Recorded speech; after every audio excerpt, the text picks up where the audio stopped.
Manufactured locally for the Carolinas. This is the Rob Brown Show. The Fan Upstate.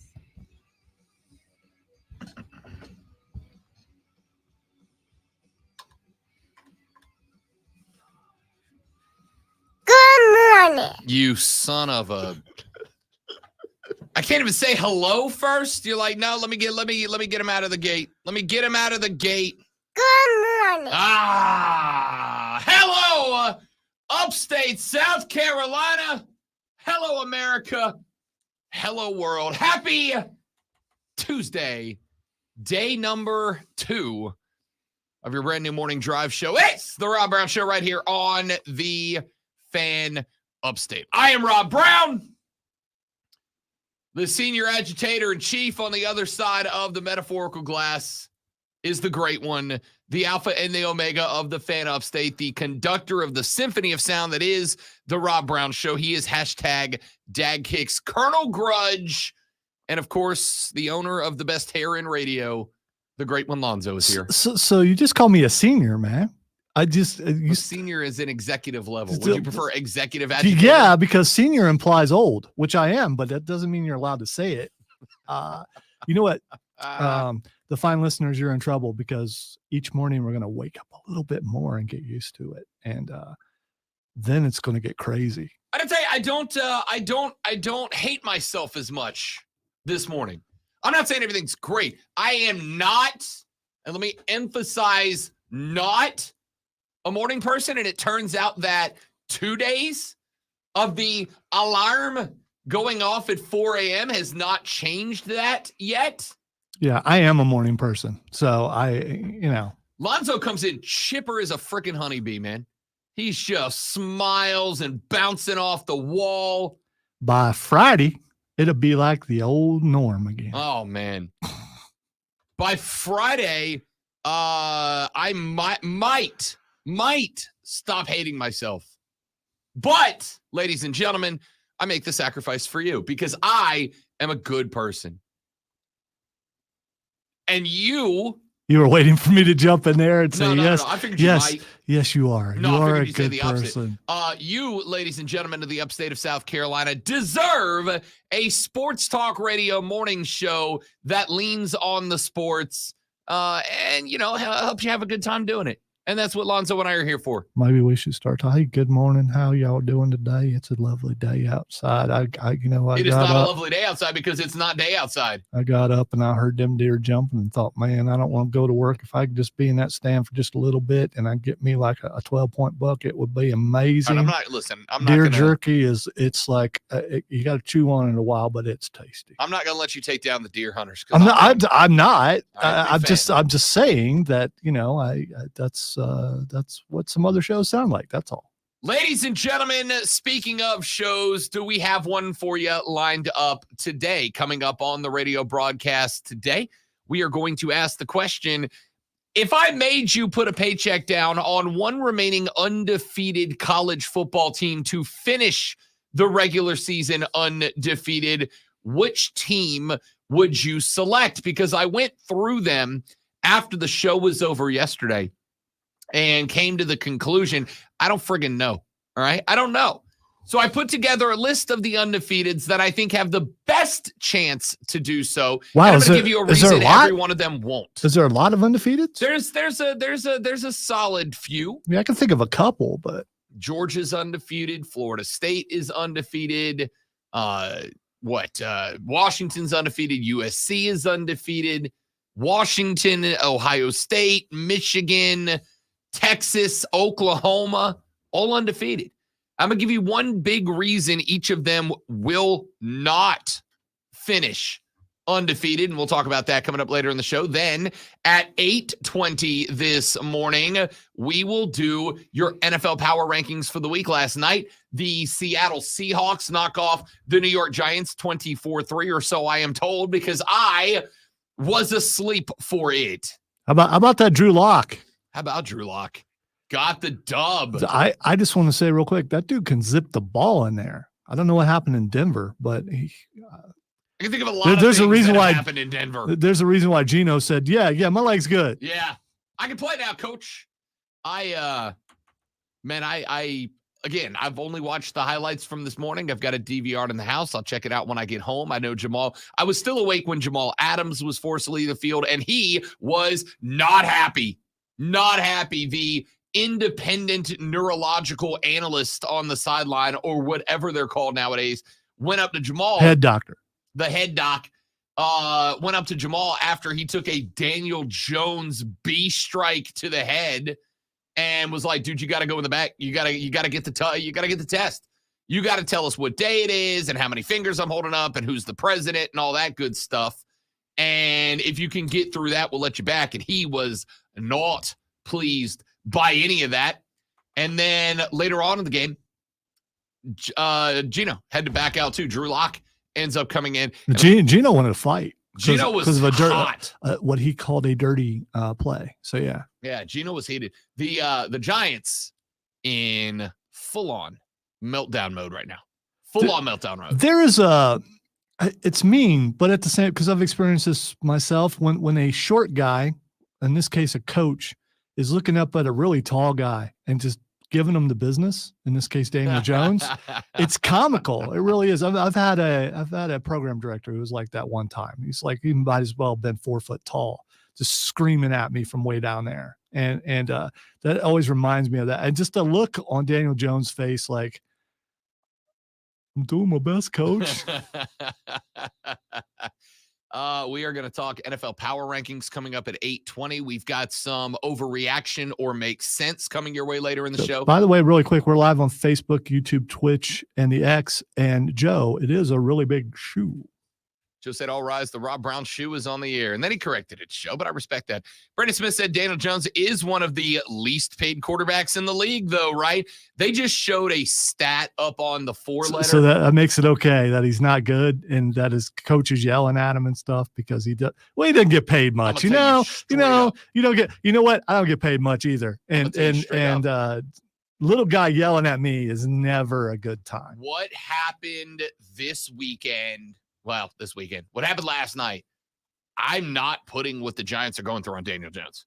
Danny Dimes running for his damn life right now. And when I say running, I mean, my QB, if you have put together a roster around Danny Dimes, his ability to run for more rushing yards than anybody in the team should not translate to him, doing that.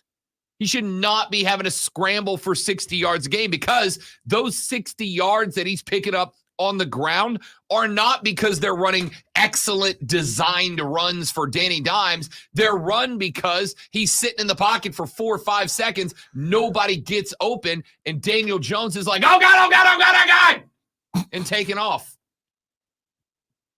We got that sound clip from Gino earlier in the year. We got that sound clip when, who was it? Was it Aaron Donald that was rushing down Gino and you heard him go, oh God. We got that clip. That if we put a mic on Danny Dimes, it would just be bleep, bleep, bleep, bleep, bleep, bleep, bleep, bleep, bleep, bleep the whole time. That poor dude can't get a break, man. Brian, I just gotta go with how is it that everybody wants to roast Danny Dimes and nobody's looking at Brian Daboll like maybe this is a you problem. It's the look on Daniel Jones's face. It's called shell shock. No, it's very Eli Manning-esque. They look like the same guy when the helmet's on. They don't play the same, obviously, but they look the same. It's just that, like, why am I here? Look every time you see the look on his face. Hey, are we gonna talk about someone's new haircut eventually? No, not in this room. In basketball. Oh, you mean emo Jimmy Buckets? Oh, yeah. You're damn right we are. Yeah, because I think you could pull that off. You're if you wanted damn to. right we are. You could if you didn't have the hat on. I want you to know this is not a joke. If you haven't seen it yet, stay tuned because I've actually got that plugged in as the last segment of this hour. But if you haven't seen it, Jimmy Heat World showed up yesterday for the Heat, and it's the best thing that's ever happened to basketball, and we're going to talk about that later, because I'll tell you right now, I woke up this morning. I thought it was fake, but it's not. No, it's legit. I woke up this morning. See, he was like, he's got the Andre 3000 haircut, the old Outcast haircut. But then he went with eyebrow ring and lip ring and nose ring and made himself Jimmy Heat World. And immediately I woke up. I saw it last night as I was going to bed. I'm texting our buddy Andrew, who is the president of the riot. I'm texting Keegan because we all had our emo phase back in the day. Basic white guys. We all had our emo phase. And so I texted them about it. We were all having a good laugh. And I woke up this morning, and I need you to know I was yay close to breaking out the fiance's hair straightener. You should have. You absolutely should have done I haven't that. ruled out doing it. Like, I think it's basically going to come down to if the Heat go on a run early, because now I am a Jimmy Heat World fan. If the Heat go on a run early, I may have to break out the guy liner and the hair straightener and do a little Jimmy Buckets tribute. Yeah, see, I can't do that because I'll just look like a serial killer. I mean, that's, it just wouldn't work for me. All right, we're going to talk about Jimmy Heat World later on in the show because that guy is now, just legend status, just hero status. Dame Lillard showed up for the Bucks yesterday as NBA training camps have opened up. We'll get into that later on. There's a story going around. I don't know if you saw this, that apparently when Dame found out that he was getting sent to Milwaukee, he apparently, and again, this is a rumor, but apparently he reached out to Portland. It was like, yo, can I take my trade demand back? And they were like, nah, son. See ya. Enjoy Milwaukee, bro. Enjoy Milwaukee. I heard it's about 3 degrees on game night in Milwaukee. Enjoy it, my guy. This is what you wanted, right, Dame? So we'll talk about that later on in the radio show. We try to have a question, a topic that we jump into, and we kind of kick it around throughout the course of the entire show. And I know that this is going to be one that I'm interested to see how you guys react to it. But I have seen so many takes on South Carolina. I have seen so many takes on the Gamecocks right now. You have got people who are desperately searching for silver lining. You've got people who are ready to kick Shane Beamer out of Columbia. Nope. And the majority of South Carolina fans all seem to be somewhere in the middle, right? So this is the question, because I wanted to ask it in a way that I think is a little more subjective, and I think it kind of opens the floor up for conversation without pushing you guys into, having to take a hard line. So the question I have throughout the day for Gamecocks fans today is this: are you good with where the football program is? That's it. Real simple. I'm going to let you decide what the criteria for being good with it or not good with it is. I'm going to let you decide what aspects of the program that you want to grade to an A or an F or a B- or a C or whatever. I want it open to you, but on the phone lines at 844-326-3663. On the text line, it's 71307. Start your text with FAN, F-A-N. I want you to answer this question for me. I have boiled it down to the most simple way that I can and leave it open for you guys to determine exactly what aspects of the program you want to either praise or critique. My question for the Gamecock fans is very simply, are you good with where the program is? But I'm trying to figure out, is this like, are you good, dog? Hey, you good? Is this like talking off the ledge good, or is this like, That's why I left it so open. Okay. That's why I left it so open. It could be, Rob, I'm not on the ledge. Rob, I am on the ledge. I am good with this one element of the program. I am good with all of these elements for the program. I'm happy with this. I'm unhappy with this. Shane needs more time. Shane's been given enough time, because I've seen the stat kicked around that through the first 18 games or whatever it is, or 20 games, whatever number people are arbitrarily deciding is the measuring stick, that Shane Beamer has, through this point in his career, won 1 game more than Will Muschamp. And I've seen people saying that Spencer Rattler is just that Shane Beamer, rabble-rousers reaching for something I don't think it for is. clicks. I think it's very fair. I think it's very fair that you point out that this guy. Did you know that Will Muschamp had the same exact thing? Because you're mad, right? You're mad, huh? I'm fine with you yeah. bagging on nerd stat guy. Yeah. But I also like to point out that when we bring up Will Muschamp, he is the measuring stick by which we dictate contemporary success or failure with this program. He is the guy that we decide, this guy failed. This is like Harry Potter. He is he who shall not be named. I mean, let's let that guy go. Let's stop with the comparisons. Let's pretend like he never happened and move on. No, that's not how it works. Let's look ahead. Let's not look back. That's not how it works. If you want to look back, let's look back at the formative years of Spurrier, and let's pretend like Muschamp and his glasses down on the tip of his nose never was there. No, it's not how it works. It's not how it works. It can be. Learning from mistakes of the past prevents those mistakes from recurring in the future, right? Or if you dwell on them too much, then you'll see that in everything. I don't think looking at a guy who has one more win through the exact same number of games as a guy that you have dictated as a failure is necessarily some sort of bad thing.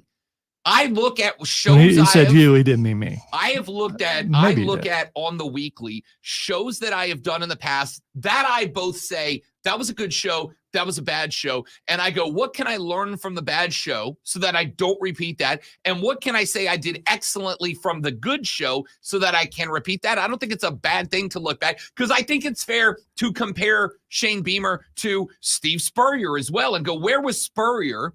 A successful run. Where was he at this same point in the program? What does Shane have in common with Steve? What does he have in common with Bill? And how do we fix it? I'd rather look at what he has in common with Steve Spurrier than Muschamp. That's fine, Lonzo, but always looking at the bright side of life, and I'd whistle here if I could, but I can't. I'm glad because I hate whistlers. Is a wonderfully optimistic and idealistic way to go through life, but it's not a realistic way to go through life. You cannot just only look at the bright side of life all the time. Hey, Rob, that sun is about to come up in like an hour or so, but it's going to come up.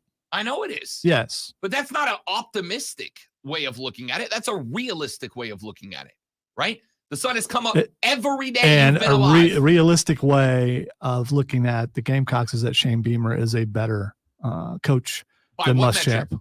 Prove that to me. By mine. Prove that. That's not good enough for me. I dismiss that. By what metric are you measuring him against coaches on mine? I mean, I get what you're saying. That's fine, but Lonzo, if you don't care, then what's the point of doing this on the radio, right? Like, this is the point of the show, is tell me why he's good. But you said that's coming up, so I'll have time to formulate and perfect. I accept that. And tell you what you want me to say. Let's see. We got a couple of texts already. JD has hit us on the MadWorldAttractions.com phone line at 71307. He says, Rob, I am not good with the state of the program. Quarterback room and young defensive backs are the bright spot. Shane gets 2 more years to right the roster. We got another text. Football team's all good. They just got to get some more coal rolling in that chugga-lugga hillbilly choo-choo train this coming Saturday. Beamer ball to the moon. That's from Lonzo. Johnny Carrots. Carrots. Hey, Johnny Carrots. Welcome to the show, huh? We're glad to have you. Texter says, I am on the ledge, but I'm only on the ledge because I am bad. You're what? Huh? You're bad? What? Listen, man, don't be on the ledge of anything. And there's always something positive to look forward to. And, life is good. There's something in life that's good. Don't do that. Johnny Carrots, huh? Texas says, it's 31 games. Muschamp was 18-3. Beamer is 17-14. Yeah, again, I think that is what I'm not saying it is the ultimate metric or it's the most important metric. It is a metric by which we can compare them to. We can go look at Spurrier's first 31. We can go look at Lou Holtz's first 31. You can go look at whatever coach's first. All right. Here's the thing. You can look at the stats and well, these are comparative and everything, and then you can look at the state of the team. What do you like? What the team looks like? I'm sorry. I mean, from I don't want to say from a spirit standpoint, but they try harder.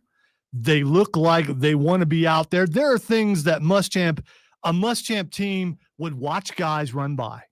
And that's Beamer teams do not do that. So for the record, that's what I'm asking, right? That is a part of the puzzle that I'm asking. That's why just the mention of Muschamp bothers me because I hate watching people not trying. And it's one thing to say that, the coach had to bring players in with that mentality. to just watch him run by. Just watch him run by. Just that defense, and it was so bad. It was. So that is, and I don't see that with Beamer. I see it took him a while to filter some of that out because those tendencies, once they're there, it's easy to fall back on. And those things are just about gone because those players are gone. I think that is kind of what I was asking. I am asking for, subjectively speaking, are you good with the program? Are you not good with the program, and why? And if you want to go with the mentality of this team, though the record is similar to Muschamp's team, I like the mentality. I like the aggression. I like whatever better. That's a great metric to measure by, and I'm good with that. Another texter said, Rob, I am not good with the program, and I do not see it getting better. Our schedule next year is freaking brutal. All right, we can never catch a break. All right, the schedule's going to be bad every year. You're in the SEC, but you know what? If you turn the team around and you get it to a certain point, you're excited about that schedule because you get to prove yourself. It always, we got such a hard schedule. Yeah, you make the team better, then it's not a hard schedule. I mean, but it's kind of like, the best. I've used this example in the past. Our schedule's hard. What's the we best should way? Just quit. What's the best way to become a billionaire? To become a millionaire? Things have to be good to get better. And yes, things have to be bad to get good, but it's very hard to get up from the punches when it's a Tyson fight after a Tyson fight after a Tyson fight. You don't take a UFC rookie and throw him in the mix with Francis Ngannou out of eventually Buster Douglas shows up and the Tyson fights are no longer the same thing. By the way, it's hot in here. I don't know if you knew that. Again. Yeah, it's pretty toasty. All right, so there's your question of the day for Gamecock fans that are tuned in this morning. A, are you good with the state of the program? Are you good with the state of the program? You can use whatever metric you'd like to say that you are or that you are not. You can base it on stats and numbers. You can base it on win totals. You can base it on mentality. You can base it on whatever you want. The question is wide open. Are you good with the current state of the program? Got a lot of texts coming in already. We're going to keep looking at those as the show rolls on. Phone lines are open, 844-326-3663. The MadWorldAttractions.com text line is open at 71307. Start that text with FAN, F-A-N, FAN, F-A-N, and we'll read them on the air. We're back after this. We'll keep breaking this question down. We got responses from Spur Daddy, from JD, and more, all coming up on the Rob Brown Show in the Fan Upstate. Good morning. QC. All right, guys, quick break. We're right back if I can.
All right. You also the new break screen, yeah? Question for you in the streaming audience. Did the music attach to it? Did you hear La Musica? Trying to spice up the stream a little bit, man. Till I can get Lonzo to start Zonly during the breaks. You say Zonly fans? Yeah, it's like OnlyFans, but you. Yeah, it's just me smiling, which is creepy, but yeah. Beautiful. JD, Jacob, thank you guys. And good morning. I got to tell you, it's really only like the first hour of the day that I hate everything. By the time 6 rolls around, I'm like good to go. I feel real good. See, I'm more concerned with 9 o'clock. 9 o'clock is, it's that midday thing. I will say about 3:45 yesterday. No, about 2:45 yesterday. My head was pounding, and I took a nap, which terrified me. So I'm like, if I take a nap and it prevents me from being able to go to sleep when I get in bed tonight, it's going to be a real problem. Because back in the olden days, when we were in the time slot that it might as well 9 to noon, when it might as well have been sundown outside, I'd get home at 2 o'clock, take a nap till 3:30, wake up. I'd stay up till like midnight or 1, and I'd be fine. If I stay up till 1 now, you guys are going to get the Rob Zombie show, and not in like the cool musical way. Well, by the way, if I did the emo thing we talked about earlier, that's who I'd look like. You put some eyeliner on me? No.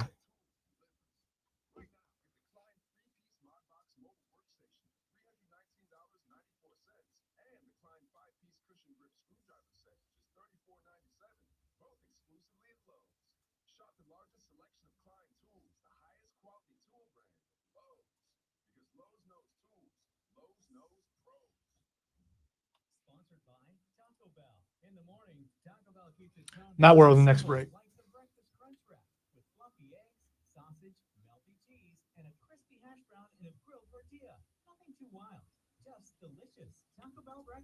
Served until 11 a.m. It was a nail biter down to the very end, but a pick 6 inside the final 2 minutes helped the Birds Rebels win their regional opener last Friday. This Friday night, they put that undefeated regional record on the line when the Rebels travel to Boiling Springs. Hey, it's Rob Brown, the voice of the Rebels, inviting you to join us this Friday night. See, April says the music sounds ominous. Okay, all right. Ominous. I can change it up. Hey, Johnny Carrots, follow me. Johnny Yay, Carrots. Johnny. He did text and ask where he could find us on Twitter. I like that. Oh, that's us. Johnny Carrots. Auto follow, dude.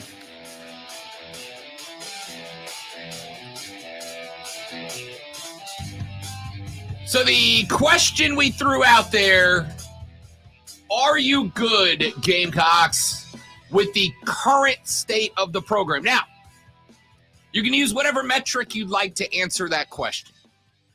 We got a texter that said just a minute ago, Rob, we just need more playmakers. Sellers, Harbor, we need a stud running back and lineman. Next year we play Alabama, LSU, and Oklahoma. Schedule next year is going to be very rough. I'm not going to lie, right? We came into this year and I said, look, I think 7 wins is what I say is acceptable. Like 7 wins is an acceptable season. 8 wins is a positive year, a net positive. 9 or more, you're trending up and you're trending up quickly. Is Alabama scary this year? No. I disagree. They're not. You didn't look at this team. You didn't look at Bama this past weekend and go, that team still got it. That was like a make good game. Alabama is a Bryce Young away from being the exact same Alabama we've known. The only difference between Alabama of the past and Alabama of this college year Bryce is the Young, fact not that pro Bryce Young. That they don't have a Bryce Young or any of the 3 or 4 consecutive really good quarterbacks that they rolled out there. Jalen Hurts before him, Mac Jones before him. The Alabama Crimson Tide put Tua Tagovailoa. They've got 4 quarterbacks starting in the NFL right now. Alabama does. That's why Nick Saban's been really good the last 4 years. The team has been, in terms of overall talent, about as good as everybody else. What has separated them, much like what separated Clemson during their 8-year run? The quarterbacks. They had a string of very high caliber. That's some pretty good receivers too, but yeah. Sure. But I'll tell you right now, I would take one Trevor Lawrence, Bryce Young, Jalen Hurts, Mac Jones, Tua Tagovailoa. I'd take one great quarterback and an average wide receiver core over two Heisman caliber wide receivers and an average quarterback. So you're saying that South Carolina doesn't have a great quarterback right now? I'm saying they have a very good quarterback. Statistically, the first couple of weeks was like the best. Correct. So, yeah. And then last week and the week before that happened, right? So once they stepped up to SEC talent, Tennessee and Georgia, the number came down. Now, I don't put that on the feet of Spencer Rattler. I put that on the fact that it took you till week 4 to find any semblance of a run game, with finally making the right decision to move Mario Anderson to RB1, but you're still running behind a bad offensive line. And that is, again, all of these things are part of the metrics that I'm asking, that I'm utilizing, that I'm using to ask South Carolina fans, are you good with the current state of the program where you stand right now? Stephen Labbe or Lob, Labbe, either way, and he goes by Coach on Twitter. Coach, I apologize for butchering the last name. Wait, doing what? Butchering the last name. That's not what I said. That's not what That's you exactly what I said. said. Okay. All right. Butchering the last name, Coach. He said the head ball coach was 21-16 in his first 3 years, and it took him 6 years to get to double-digit wins. He was also 1-1 in bowl games over that time, and many of us think he was the best coach South Carolina ever had. Give Shane some time. He will do better than Steve Spurrier. End quote. That's optimistic, and I hope you're right. I think it is optimistic. I think it's fine to be an optimist, but And I don't just do this with football. I do this with everything in my life. I ask the question, if you're optimistic, I'm 100% fine with that. But why are you optimistic? Do you have a good reason to be optimistic, or are you just optimistic because that's the fun way to go through life? And it's okay if so. I'm not judging that, but I can't hitch my wagon to that particular horse. You understand? So, because your glass is half empty. No, I just have a glass with some water in it. And then I get to dictate what that's good for, right? So, Steven says the HBC was 21-16 and had a 1-1 bowl record over his first 6 years. And that we need to give Shane some time. And I'm good with that, but to get to that number, I don't think 5-7 is good enough. And I am starting to get to where I think 5-7 is a potentially realistic outcome for the Gamecocks this year. We started the schedule breakdown yesterday, right? You got Florida coming up on the 14th. You got the bye week. I don't think the bye week could come at a better time, right? You beat Mississippi State in a slugfest, the same Mississippi State team that got beat down by Bama the very next weekend. You got smoked by Tennessee. You were in a dogfight with Georgia. It's a good, not great. It's a good 3-game stretch. I don't think the bye week could have come at a better time, because the next 3 games, I think, are critically important for South Carolina. This game against Florida that whooped Tennessee at the house. But even though I have said before, and I'll say again, I don't love intangibles. I'm not saying they aren't important. I'm not saying they don't exist. I'm just saying it is hard for me to talk football in terms of unquantifiable metrics. Heart. I can't quantify heart. I can look at a guy and say that guy works hard. I can point at a guy and say that guy's got an engine that never quits. I can look at a guy and say that guy plays real hard. It's the reason that I got very frustrated with Tim Tebow in college versus Tim Tebow in the NFL. Because people had said, when Tim Tebow was in college, they go, oh, he's a winner. Dude's a winner. He's got heart. I'm like, yeah, but can you also not see the metrics? Can you also not see that he is a Goliath? Can you not see that he is stacked? Can you not see the 40 time, the bench press, the vert, the passing accuracy in college? And then when he got to the NFL, and I said, this guy's not going to work out as an NFL quarterback. And people said, you're wrong, Rob. He's a winner.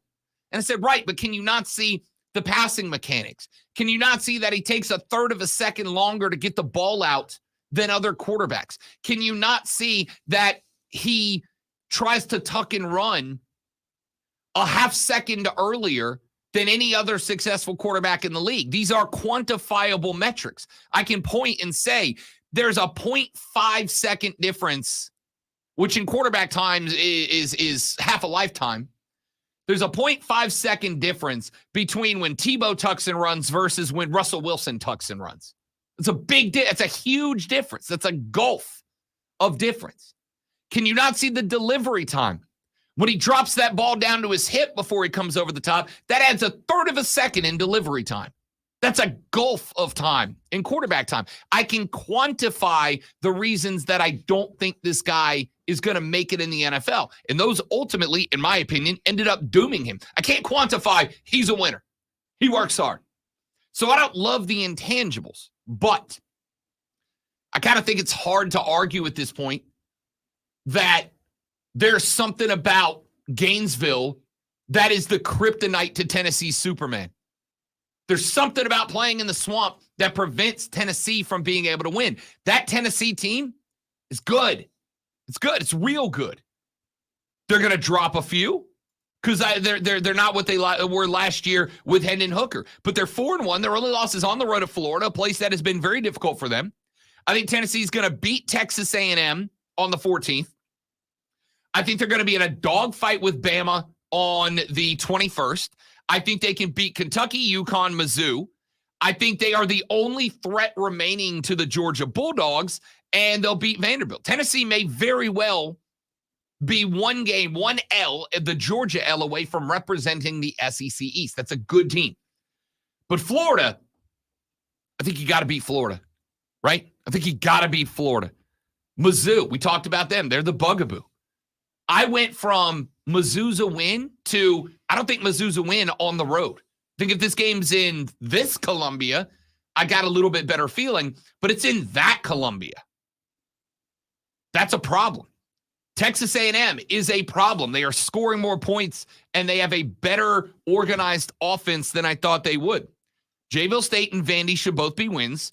Kentucky, I got a ton of respect for what Kentucky's doing right now. Mark Stoops has gone from a guy that last year I was like, oh, man, I just don't feel the way he's coaching this program to, okay, maybe I was wrong. And then Clemson. I think today, Clemson's a better football team today. And that's not November 25th yet. It's a long way off. And I thought Clemson was a better football program last year. Carolina went into Clemson and got them. But I think right now, you got to win Florida. You got to win Jacksonville State. You got to win Vandy. That's 3. That's not bowl eligible, which means you've got to steal a win from Missouri, Texas A&M, Kentucky, Clemson. If you go 0-4 in those 4, you got a problem. You got a problem. If you have the mentality that Rob just spoke about and think you have to steal a win, you're probably not going to win. Again, that's a fun football cliche. It's a great thing to say as a coach, but it's not quantifiable. Oh, what a terrible mindset. Yes, you have to steal wins from teams that are better than you. No, you go out and play your hardest and win the football game. You don't go out and try to steal a win. Because if you believe you got to steal a win, that means you believe that you're not as good as the people across from you. And it's hard to defeat someone if you don't think you're better than them. Like I said, wonderful mentality to have. But I'm a realist. If I get into a ring with Conor McGregor, by the way, realists going, I can beat this guy. No, I can't. The realists lose all the time. Sure. Yeah. They understand that is a reality. If you say so. All right. Texas says it's hard to be good with the state of the team. I can't help but wonder where Beamer Ball went. This team, including special teams, aren't keeping opposing teams on their heels. It feels like a really long Rattler highlight reel. The coach needs his swagger back. That's interesting. You think Shane's lost the swagger a little bit? I'll say this. It's hard to throw on the sunglasses and dance in the locker room when you're 2-3, right? It's hard to put up the fun Twitter sketches when you're sub 500. That makes it real difficult. No, he goes out there and he gets Florida, and let's say he gets Florida and Mizzou and Texas A&M, 2 real good wins and a good win, and he goes up, and now they're 4-3. Now I think you start to get that swagger back. But swagger comes with dubs, right? I can't believe I've referenced this guy this many times in the show. But Conor McGregor, if McGregor doesn't run through the first 17 fights of his UFC career and grab a belt, then all Conor McGregor is a loudmouth loser that nobody likes. But you can be Conor McGregor. Two belts. Oh, that's right. The double champ does what the bleep he wants. Yeah, it's two. It's double. When you're Cotter two belts, when you're carrying straps around, you can do whatever the hell you want, because what's anybody gonna say? Oh, you suck. Oh yeah? Belt one. You're obnoxious. Oh yeah? Shut me up. Right? But when you're 2 and 3 and you got no belts, it's hard to have that swagger. And that's part of where this came from. Are you good with the state of the team right now? Shoot us your answer on the MadWorldAttractions.com text line at 71307, 71307. Start that text with FAN, F-A-N. FAN, F-A-N. You can also shoot us a tweet at the Rob Brown Show. This morning, I'm actually manning the at the Fan Upstate Twitter page. I'm trying. I gotta be more social. I watched.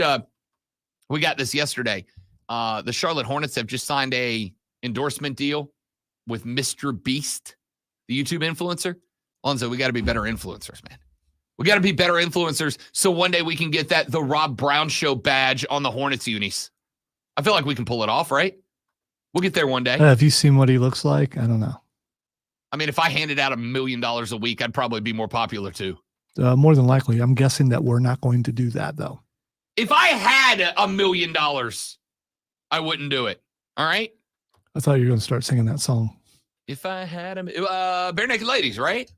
If I had okay, let's take a break. We'll come back. We'll wrap up hour number 1. Keep taking your answers. Hour number 2, we're going to get away from that a little bit. That is going to be a question we asked throughout the course of the show.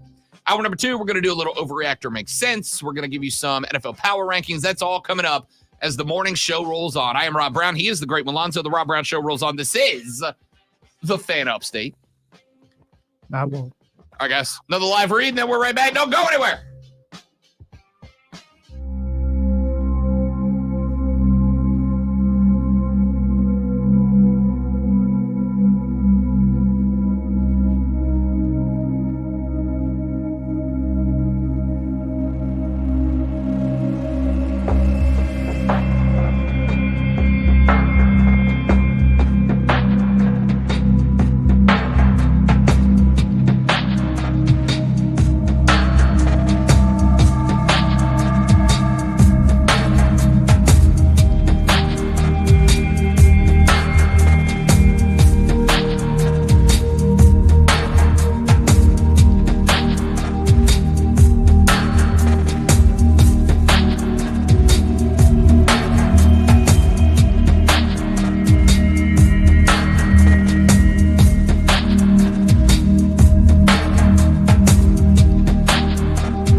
You know what I dig about that break screen? When I click it, it auto mutes both mics. So if I turn that away screen on, both our mics mute. And when I take it off, yours reopens. Okay. That's phenomenal. That way we don't have to worry about it. So I need to build some more of those.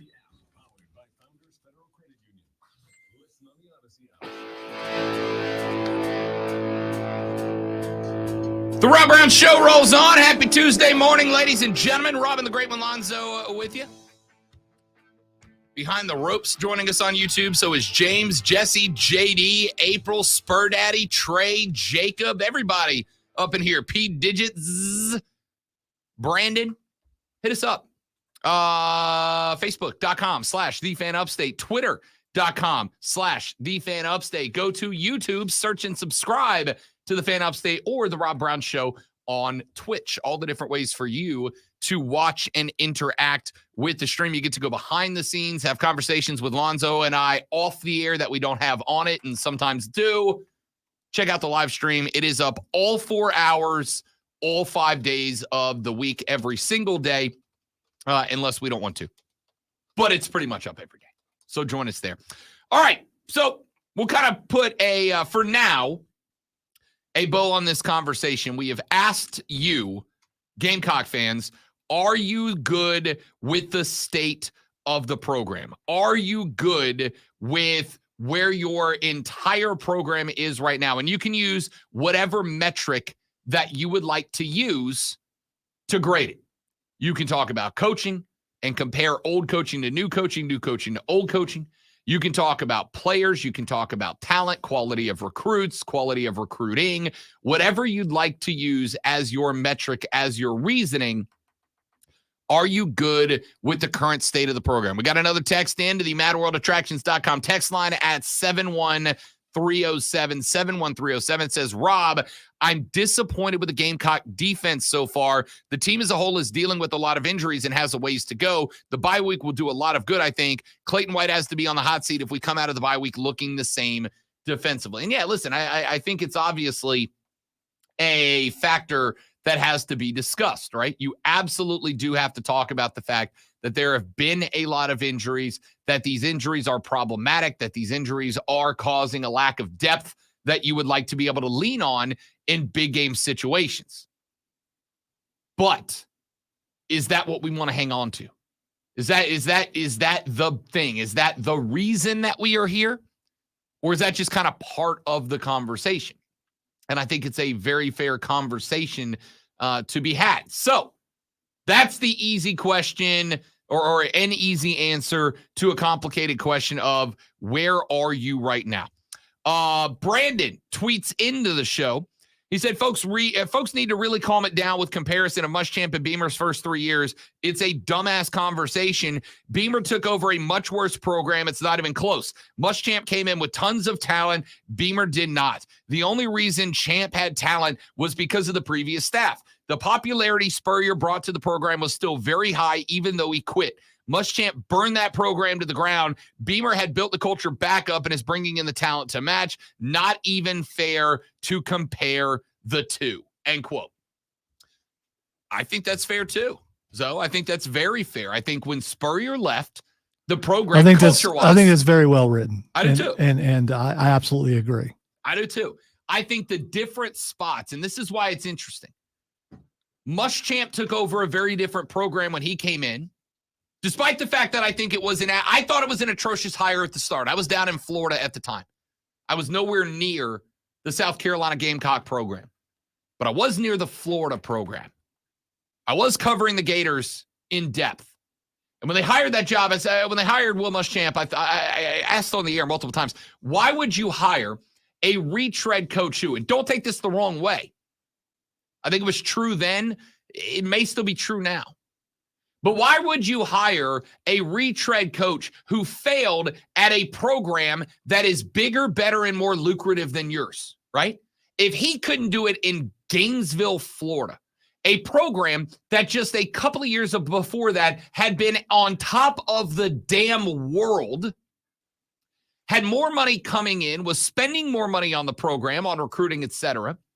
If he couldn't do it at the University of Florida, why in the world would you bring him into your program, which does not have the resources, does not have the foundation, does not have the assets, does not have the capital, and expect any different? I thought it was a terrible hire, but he came in off the heels of Steve Spurrier. He came in at, yes, a point where South Carolina's program had probably never been higher, at least in terms of its culture, its movement, its progression upwards, right? When Muschamp left and Beamer came in, I would absolutely say it was the exact opposite. I don't think South Carolina had been lower in many years. I think South Carolina, after the Will Muschamp years, found themselves in a spot where everything Spurrier had built up was gone. Now, you were here, Zoe. When Muschamp took off, what was there to be? You're senior optimist. What was there that you were optimistic about regarding South Carolina when Muschamp left? I can't imagine it was recruiting. Muschamp left. Yeah, honestly, that was it. That was the optimistic thing. Yes, he was gone. Yeah. And it's like, okay, we've seen how bad it can be. Now let's see how good it can be again. Yeah, I mean, I think it's a long way up, right? I think it's a long way up. But I think that was it. The most optimistic thing you had going for you was that you had moved on from that coaching regime. That was it. Wasn't recruiting because Clemson was at the highest of highs. They could pretty much take anybody they wanted out of your backyard, and there wasn't much you could do about it. I'm not super familiar with the finances of the time, but I can't imagine that South Carolina was pumping more money into the program than, say, Florida or Clemson or anybody else, Alabama, Georgia, Tennessee, anybody else that they are up against in recruiting in this region. Is there more to be optimistic about now? I think maybe that's even a better question. Maybe we should advance the question from, are you good with the state of the program, to, are you optimistic? What are you optimistic about? Texas said, didn't Muschamp take over a team that had just lost to the Citadel when he got hired? Might be being unfair to Muschamp. And yeah, I mean, absolutely. I'm not saying Muschamp was in the perfect situation when he showed up, but that was just one more reason that I thought the hire was bad, right? This guy took over a Florida program and couldn't get it done. Then you bring him into South Carolina, where you had lost to the Citadel the year before. Not a great look. Not great, Bob. All right, coming up in the next hour of the show, we open with your water cooler cheat sheet, the 3 things you have to know before you go start talking sports during your first break of the day. We got NFL power rankings, overreaction or makes sense, and more. It's all coming up on the Rob Brown Show. Hour number 2 is next. It is the Fan Upstate.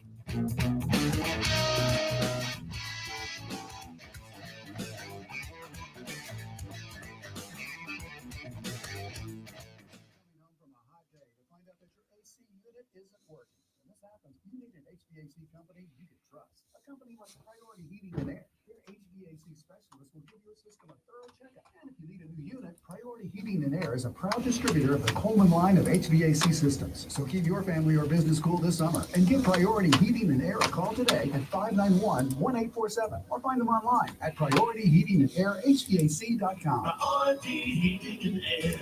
Attention all football fans. Are you ready to experience MVP treatment in banking? Look no further than Founders Federal Credit Union, where personalized service is the winning play. Don't settle for being just another number. Join Founders and receive the personalized attention you deserve, along with great rates, loans for any reason, and a dynamic online experience. Visit one of their 41 convenient office locations or visit Founders FC. Let's see. This young lady says, Gamecock State of the Union, if we can make it through 0-11 with Lou Holtz, we can make it through this season. I don't think people realize how resilient we are.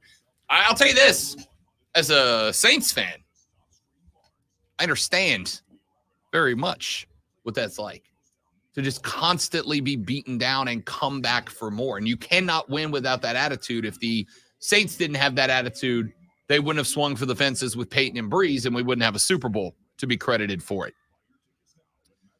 Skrilla says, as a Georgia fan that has the Muschamp on staff currently, Beamer's a better coach. Oh, I don't think any of us are arguing that, are we? Well, it sounds like you're saying that they're comparative. That, I mean, you have painted a picture that is not that.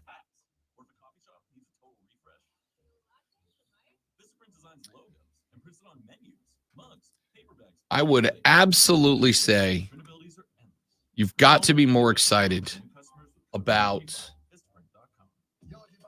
Beamer the Muschamp even today. We will open with water cooler cheat sheet, which there's not a bumper for yet.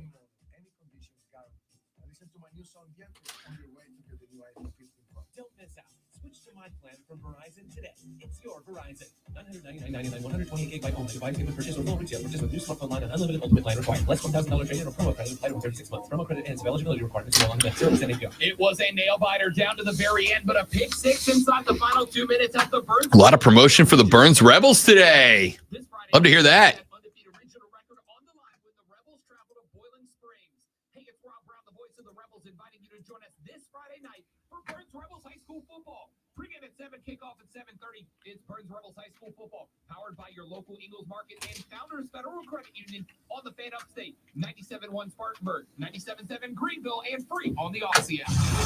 Your morning jolt of sports is the Rob Brown Show. We are now joined by All Elite Wrestling megastar, Miss Chris Statlander, here on the show. How do you do, young lady? I'm doing great, thank you. You've talked about in the past how you're kind of a big science dork, and that led to the gimmick that you were in, and then you kind of hit the point where you want to be taken more seriously as a professional wrestler. You're TBS champion. Oh, she brought the belt. Let's go. Oh, there you go. I love it. Look at that. I love it. Timing right here. Do you take that everywhere? You like going to the mall strapped? No, it's so heavy. I do bring it obviously to and from work with me, and traveling with this in my backpack, it hurts so much. You know, I could probably just leave it at work and have them take care of it for me, but as the TBS champion, I feel like it's my responsibility to always have this and be responsible for it when I'm not just at work. Don't hit snooze. Play the Rob Brown Show. Now, morning. Don't hit snooze, hit play. I like it. Good tag. I was trying to figure out what's a sport and what's not a sport. It's a sport if there's defense. It's not a sport if there's nobody trying to stop you. Like surfing. Surfing is not a sport because there's nobody out there trying to knock you off the surfboard, right? You know who's trying to stop you? So wrestling's a sport, according to his definition, because there's someone. Choreographed athletic event. Yeah, but I think I someone. accept that as the definition. But someone's trying to stop you, and that's what he just said. So I mean, I'm just saying.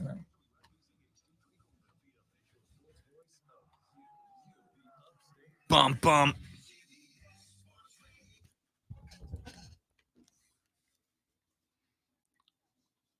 Rob Brown Lockdown. Unfiltered sports talk manufactured locally for the Carolinas. This is the Rob Brown.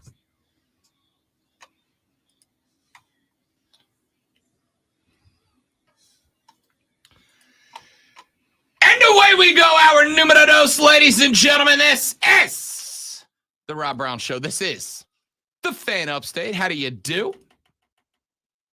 Spectacular to have you. Good morning. Good morning. No, we heard it. Good morning. The first 2 times. Good morning. 3 times. Good morning. All right, that's enough of that. Yeah! That's better. Yeah! Woo! 4 hours of sports talk entertainment every single AM right here on the Fan Upstate. I am Rob Brown. On the other side of the metaphorical glass this AM is, of course, Colonel Grudge himself, the great one Lonzo here as well. Lonzo is a superstar. In his own mind. It works great. Yeah, I feel like you got to do something right to have a clip with your name in it that says something like that. You know? You're trying to recover from the fact that you just dogged me, but you know, we all heard it. Didn't dog you. I just said you were a senior and you got upset about that. No, I mean just now you said I was a superstar in my own mind. I'll have you know So that am I've been a superstar for 26 years here in the upstate of South Carolina. How long you been here? Turns out 3.5 already. 3.5 already. I feel like I got here like a month ago. 3.5 years I've been here. We got a lot coming up for you in this hour of the show. Lonzo. And now you're on the morning show, the first morning show ever on this station, live and local morning show right here. Yes. No one else has done that on this here station but you and I. Yes, indeed. And happy to do it, by the way. Not happy to be up at 3:45 in the morning, but happy to be here at 4:15 in the morning. We've got a lot to get to. Coming up here in just a minute, we're going to get your water cooler cheat sheet. We got to talk about Jimmy Heat World. It's just the greatest basketball player to ever live, Jimmy Heat World. Can't wait to see what that guy like. Do you think he carries that into the NBA season itself? Do you think he shows up opening day with that look? No, I just saw a video and he said it's his Halloween. That's what he said. Come on, Jimmy Heat World.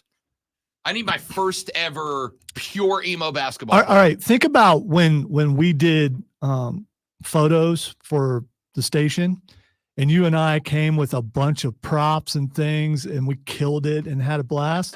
And then we haven't seen those pictures because I guess, we're stiff now and we don't want to have fun. But I got one with a baseball bat. Yeah, good for you. Yeah. That was it. Yeah, I haven't seen my keytar photo, which was, the hair was flying, the keytar was jamming and nothing. So showing up to a photo shoot and having fun, good for him. Because in the end, I love it. It's a sport, it's a game that you can take serious and still have fun with it. And I love the hair. Jimmy Heat World. But you know what? No way you could play with it like that. I want him to try. I do. We're going to talk Jimmy Heat World later in the show. Give you your... Actually, coming up in the next segment, are there any college football teams that you would bet a paycheck go undefeated? Any college football teams left standing with an unblemished record that you would bet a paycheck they go undefeated? I'm going to break it down and give you one reason why every remaining top flight undefeated team will not finish that way. We'll do that coming up next. Then at 8 o'clock, Overreaction or Makes Sense. Lonzo is going to give me a handful of takes that we've seen pop up on the social media over the last couple of days, and I'm going to tell you whether they are overreactions or they make sense. I'm also going to give you your NFL power rankings later in the show as well. But before we get to any of that, it is time for your water cooler cheat sheet. The 3 sports news items that you need to know about before you take your first break, before you get around the water cooler and start talking sports with your work proximity associates, as the great Ron Swanson might say. It is time for your water cooler cheat sheet. We start with item number 1. Ladies, gentlemen, boys, girls, the MLB postseason is upon us. The brackets got released yesterday. The games begin today. It is wild card time in Major League Baseball, and we get started at 3:08 this afternoon. Oh, look at that. Look at that. We got a sound effect. Item number 1.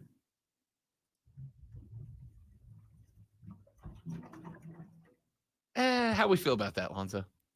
Well, I let it play till the end. I'm rewinding on this thing because I will get it and have it in my in my thing in just a moment. I feel like we're pointed in the right direction, Like we basically had a day to make the turnaround. All right.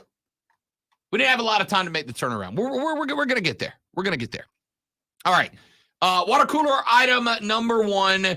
The Major League Baseball postseason starts today. The wild card round is underway. 3 straight days of wild card baseball, and it starts at 3:08 this afternoon when the Rangers and the Rays get game number 1 on the bottom half of the American League bracket. That game's going to be on ABC when Montgomery and Glasnow go at it. That is a heck of a pitching matchup. Spectacular. If you are a fan of pitching matchup baseball, this one is probably the best one to watch today, with maybe the exception of the last one, which we'll get to in a minute. At 4:38 today, Toronto and Minnesota go at it in game number 1 of their AL wild card. It is at 4:38 on ESPN. Gossman and Lopez will get going. Then at 7:08 this evening, we have got Arizona taking on Milwaukee, and this one I'm really interested in. Number 1, Lonzo, the starting pitcher for the Arizona Diamondbacks today, Brandon, last name, I want you to make a run at this, Pfaadt. Fat. Brandon Fat. I love that guy. Now, he's not the greatest last name of all time. The greatest last name of all time still belongs to, do you remember it? How about Steve Ho You Fat? The greatest last name in the history of sports. But Brandon Pfaadt making a run at it. He'll take on Corbin Burns today when Arizona and Milwaukee go at 7:08 on the National League side. And then at 8:08 tonight, the one that you Atlanta fans will want to have an eye tuned on to, Luzardo versus Wheeler. We've got the Marlins and the Phillies. The winner of that series will take on Atlanta in the NLDS. Atlanta, of course, with the number 1 seed all the way through the World Series, means that they have home field all the way through the World Series.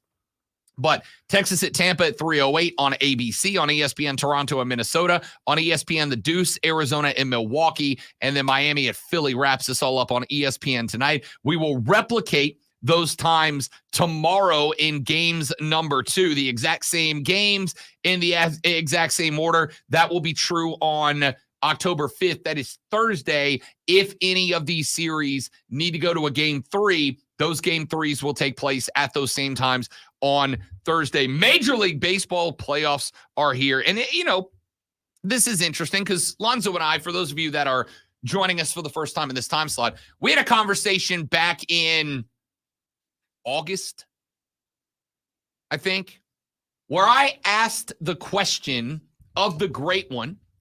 I requested of him to speak on behalf of you, dear listeners.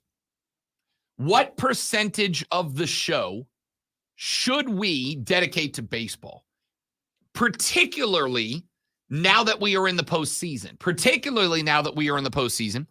And the Atlanta Braves are the overall number 1 seed in Major League Baseball.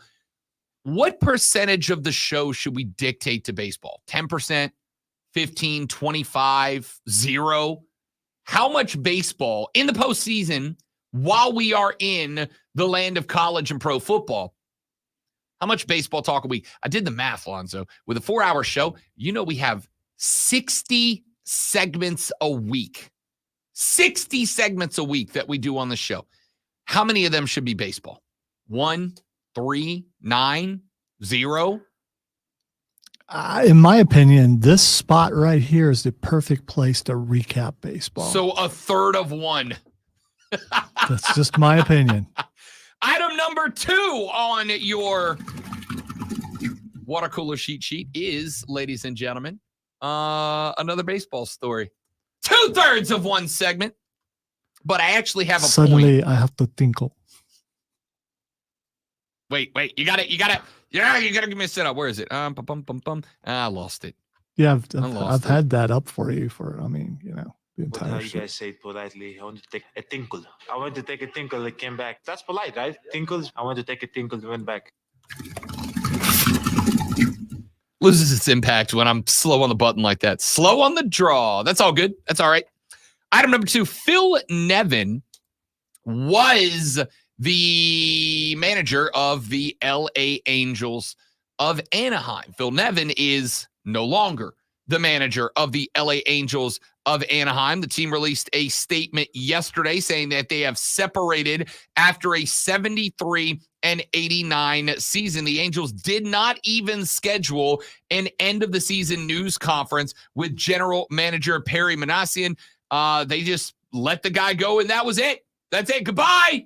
Thanks for coming. Why is this important? It's important because I think the LA Angels are a wonderful example of what to look for to make sure that you're not wasting your time on a team that is beyond poorly managed. The LA Angels of Anaheim for the past 3 years in a row have had not just the best baseball player in America on it in Shohei Ohtani. Scratch that. The best baseball player in the world. Scratch that. The best baseball player of all time, hands down. Don't at me, bro. He just is. They have also had Mike Trout, who might be the best hitter of all time on this team, and yet they have consistently lost. Nevin was 119 and 149 in his first managerial job, missed the postseason in both of his seasons at the helm. Remember, Joe Madden was fired in the middle of a 14-game losing streak back in June of 2022. Nevin took over, and the Angels haven't looked back because they haven't taken enough step forward for there to be a back. They turn around and look back, and they're just staring at the wall because they haven't moved at all. See, here's the problem, though. It's been this way forever. They've had Mike Trout forever. They've had Shohei Ohtani for years, and they've done absolutely nothing with them. That says to me, it ain't a manager thing, dudes. It's a program thing. Duh. It's a team thing. It's a front office thing. If you are looking at your team and you are seeing any sort of semblance to the LA Angels of Anaheim, pick a new team. Stop giving them your money. Find a new favorite team, even if it's superficial, even if it's just because I want to rock that logo for a little while because their colors are cool. Find a new team because the Angels are going to go down, I think, ladies and gentlemen, as the single worst put together American sports program. They are one of the longest playoff droughts, and they have done it with Shohei Ohtani and Mike Trout on that roster for years. It's unbearable. It's embarrassing. It's pathetic. And they deserve to see Shohei go. They deserve to see Mike Trout go. They deserve to be kicked down into the bottom third of the league in terms of finances because they have been nothing if not reckless and irresponsible. And Phil Nevin's the one that's got to catch the hook for that. I hate it. Item number 3 on the water cooler cheat sheet. The Charlotte Hornets are in the news. Now, the news itself, not a big deal. If I ask you who Mr. Beast is, the only ones of you that are going to know the answer are those of you who have children, more than likely. If you've got a Ute living under your roof that is in the YouTubosphere, you're going to know who Mr. Beast is. Would you eat that candy bar? I've never even seen that candy bar in person. Okay. All right. All right. I've never seen the candy bar in person. But the candy bar in question here, I'm guessing it has peanuts in it. I have no idea. I don't know. I genuinely don't know anything about it. Well, I can't look up what's in the ingredients in these nuts. No, that's not what it's candy called. bar. That's not what it's called. Really? That's not the his. picture, No. the picture His, says. Yeah, I think somebody got you because really, it's because the called, picture says that. I know that. I think you got because it's called Feastables. Really? Because yeah. I mean, I'm looking at the picture and that's what it says. Again, it's on the. It's I think you got by a fake picture. I don't think so. I don't think so. I got texted that personally from someone, and then I seen it posted, and I'm sure that that's actually what that is. Okay, well, I have seen the actual logo. It says Feastables. I don't know. I don't know what you're getting angry about because I mean, what if it is real? Because I don't need people leaving this show and going, Robin Lonzo said that the Charlotte Hornets are going to have a D's Nuts badge on their uni this year. No, I was talking about the candy bar. It's called Feastable. Yeah, I'm telling you, I just saw it. So I mean, I mean, all right, send it to me because I saw the logo on Lonzo. The other ones, the lesser known Lonzo. I saw the uni patch on his shirt the other day or yesterday. The Mr. Beast candy bar is called Feastable. The patch is a cougar head with a David Bowie lightning bolt coming out of it that says Feastables. All right. Do you want me to send you the one from Walmart or the one from DoorDash or the one from Amazon.com? Which picture you want me to send you? Literally any one of them, and I'll send you the one from the Charlotte Hornets. All right. Here's what, if you want to, you can pick up today. Feastables, Mr. Beast, D's Nuts, peanut butter, milk chocolate bar. I mean, that may be what that would be and what it one of the says candy bars is called. It says it right on the label. It's really big, bigger than the Feastables. I mean, that'd be fine. I will tell you the patch. Okay, then let me clarify. The patch on the Hornets logo is the Feastables logo. I'm waiting for because you said I got. I didn't get got. I was right. Okay. That is not the patch that I was talking. I was talking about the candy bar, right? And you were talking about the patch. Okay, I said the candy bar. I asked, would you eat that candy bar? No. Okay, I fine. I mean, See now, I I have a whole take on this whole thing, but instead I am Googling D's nuts on my computer. This is going to go great. Are you looking at it though? Yeah. Are you looking at it? You see what it Sure says? is. There is a Mr. Beast D's nuts candy bar. So no, How about that? I did not got. My source, which is a very good source, sent that to me yesterday. Mr. Beast D's nuts Feastables chocolate. I'm gonna do this Okay, thing. so- No, wait. I'm gonna do this thing where I'm gonna reveal my source. You know, other people don't do that, but I'm gonna reveal my source. Will Pelagic sent Yeah, I that to me yesterday. Close association. He used to work here, works in Charlotte, has close association with all the teams there, and he sent that to me yesterday. I am going to say, so Feastables is the overall brand like Hershey. Right. And then there's different candy bars that fall under it, including the D's Nuts, Mr. Beast bar, and Mr. Beast Crunch. And all I'm going to say about it is this, and I do have a take. That I'm gonna get to in a I second, dare but all any I'm of gonna you to go say- to Walmart and ask for that particular brand just to see. I mean, see if they have it. All I'm going to say is the Hornets are cowards for not going with the D's Nuts logo on their jersey. That's what they should have gone with. It's the name of the candy bar. All right. They should have gone with that. Anyway, the point that I was going to drive at here is I got to give the Charlotte Hornets a lot of credit because ever since the sale of the team out from Michael Jordan and into an investment group that includes who was the real big pop star that's in now? They got Eric Church, the country music singer, and then they got a big pop star musician too.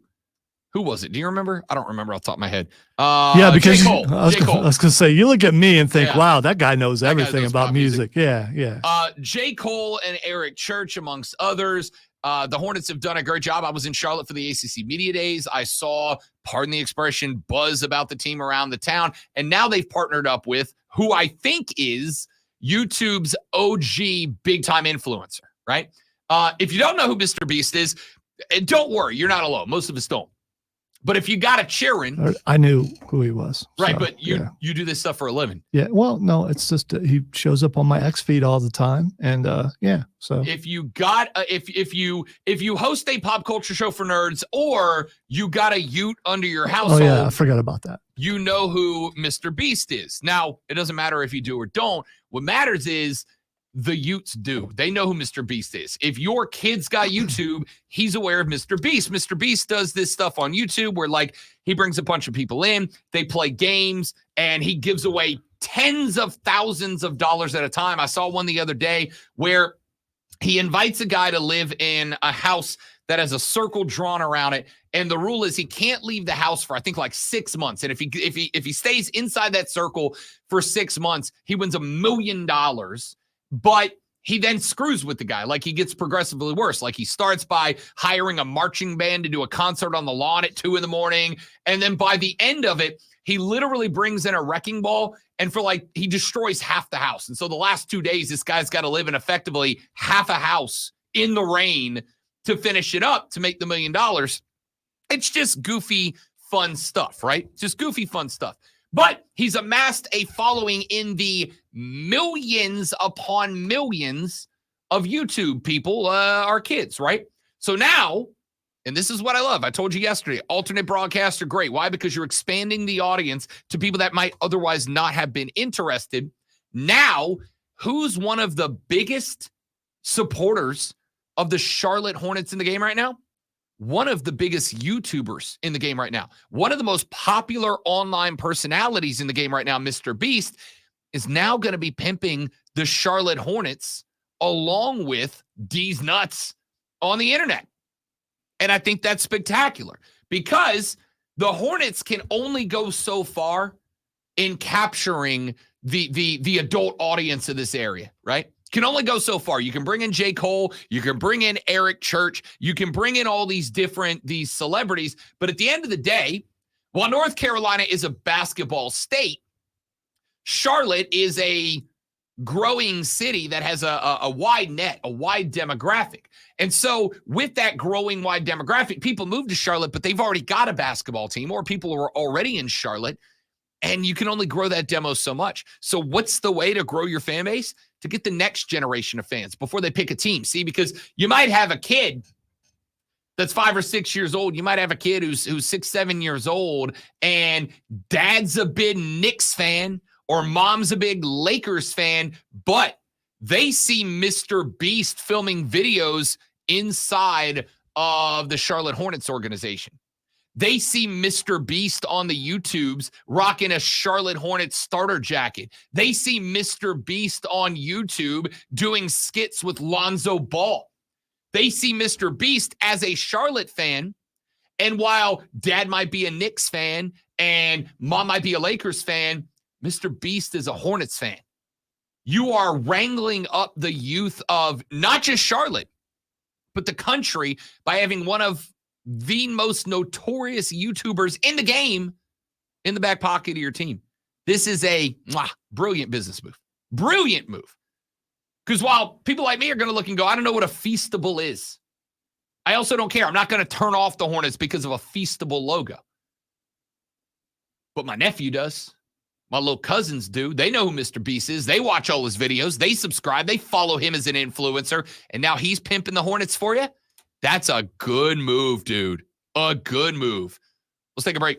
When we come back here in just a minute, I'm going to ask you the question.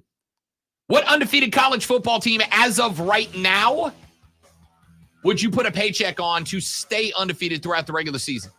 I put together a list of, I think, the 8 most likely. I'm going to give you one reason that all of them can't go undefeated, and I want to see which one you would bet against me on. We'll do that when we come back. I'm Rob. He's Lonzo. The Rob Brown Show rolls on. Happy Tuesday morning, y'all. It is the Fan Upstate. He's nuts. That's why I'll never be a marketing guy for a big league franchise, because they'd be like, hey, we're going to do a deal with Mr. Beast. And the minute I found out he had a popular candy bar called These Nuts, that's the patch going on the jersey. I just want to point out that I was right about these nuts. Okay. That's what I want to point out. I was confused. I was right. Yeah. Okay. I thought you were saying that's the patch on the jersey. I specifically talked about the candy bar.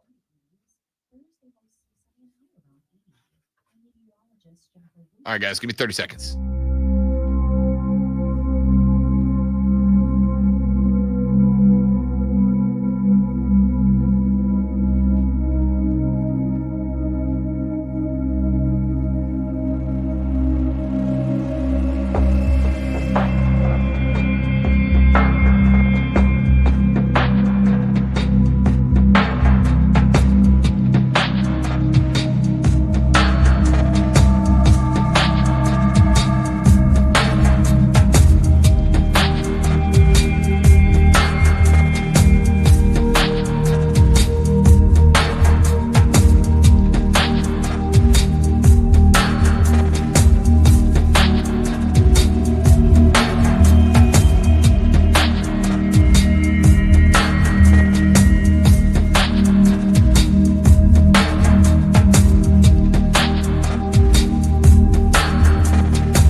Some days I cover up because of my moderate to severe plaque psoriasis. Now I'm hitting the road with clearer skin thanks to Skyrizi, Risankizumab Riza, a prescription-only 150 milligram injection for adults who are candidates for systemic or phototherapy. With Skyrizi, 3 out of 4 people achieved 90% clearer skin at 4 months. And Skyrizi is just 4 doses a year after 2 starter doses.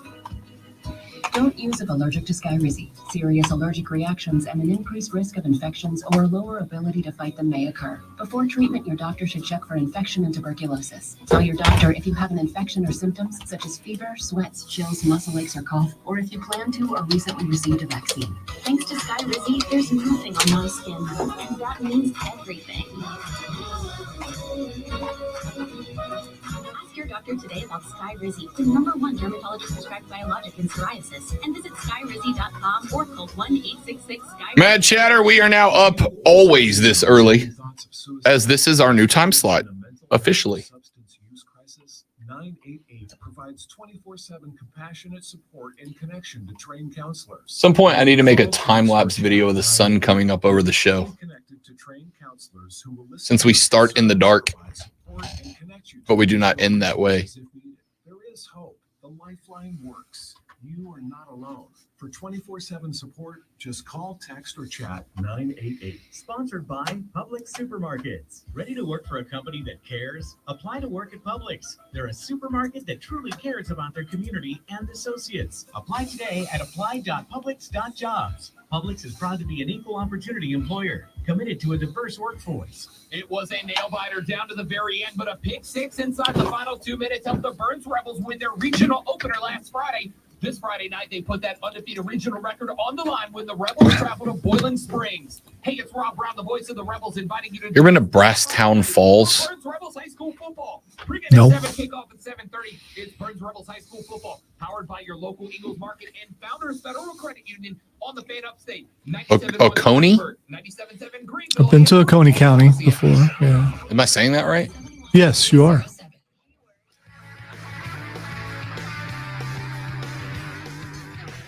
So what was the name of that candy bar you wanted me to try? Something by Mr. Beast. Yeah, but there was like one particular candy bar. What? It's chocolate. It's got peanuts in it. Is there like a name I can ask for? I think it starts with a D. If you're the Hornets, do you slap that candy bar name on your jersey, or are you just going with Feastables? Slap. No. No. Okay, Jeff Jarrett. That's probably not what you do. The Rob Brown Show rolls on. It is the Fan Upstate. Rob Brown and the Great One Lonzo with you every single morning from 6 until 10 a.m. Hey, look at. By the way, we're on the stream at Facebook, YouTube, Twitch, or the X. Look at the bottom comment on about the question you were asking. Yeah. Yeah. Somebody just suggested I take a day trip to Brasstown Falls, which is in Oconee County. And Zach just chimed in that is the Deliverance County of South Carolina. I don't know if that makes me want to go there more or less. You got a birdie mouth. Squeal like a pig. All right. So there are, ladies and gentlemen, a number of undefeated collegiate football programs and undefeated collegiate football programs within striking distance of a playoff spot. In fact, you don't get to your first undefeated team until you get down to the number 10 spot where Notre Dame and Alabama are with a loss. Then you do have Oklahoma, Washington State, North Carolina, Miami, Kentucky, Missouri, Fresno State, and Louisville are all undefeated at this point in the season. So wait. Louisville Louisville is undefeated? Sure are, 5-0. What conference are they? Louisville would be in the Atlantic Coast Conference. Oh, okay. All right. Okay. They currently maintain wins over NC State, Boston College, and Georgia Tech. So they have conference wins. They have 3 conference wins, wow. As a matter of fact. Now, the problem for the Louisville Cardinal is there are a lot of undefeated teams in the ACC sure right now. Guess who Louisville's got this weekend, though? Notre Dame. So that streak may be coming to an end. We'll see.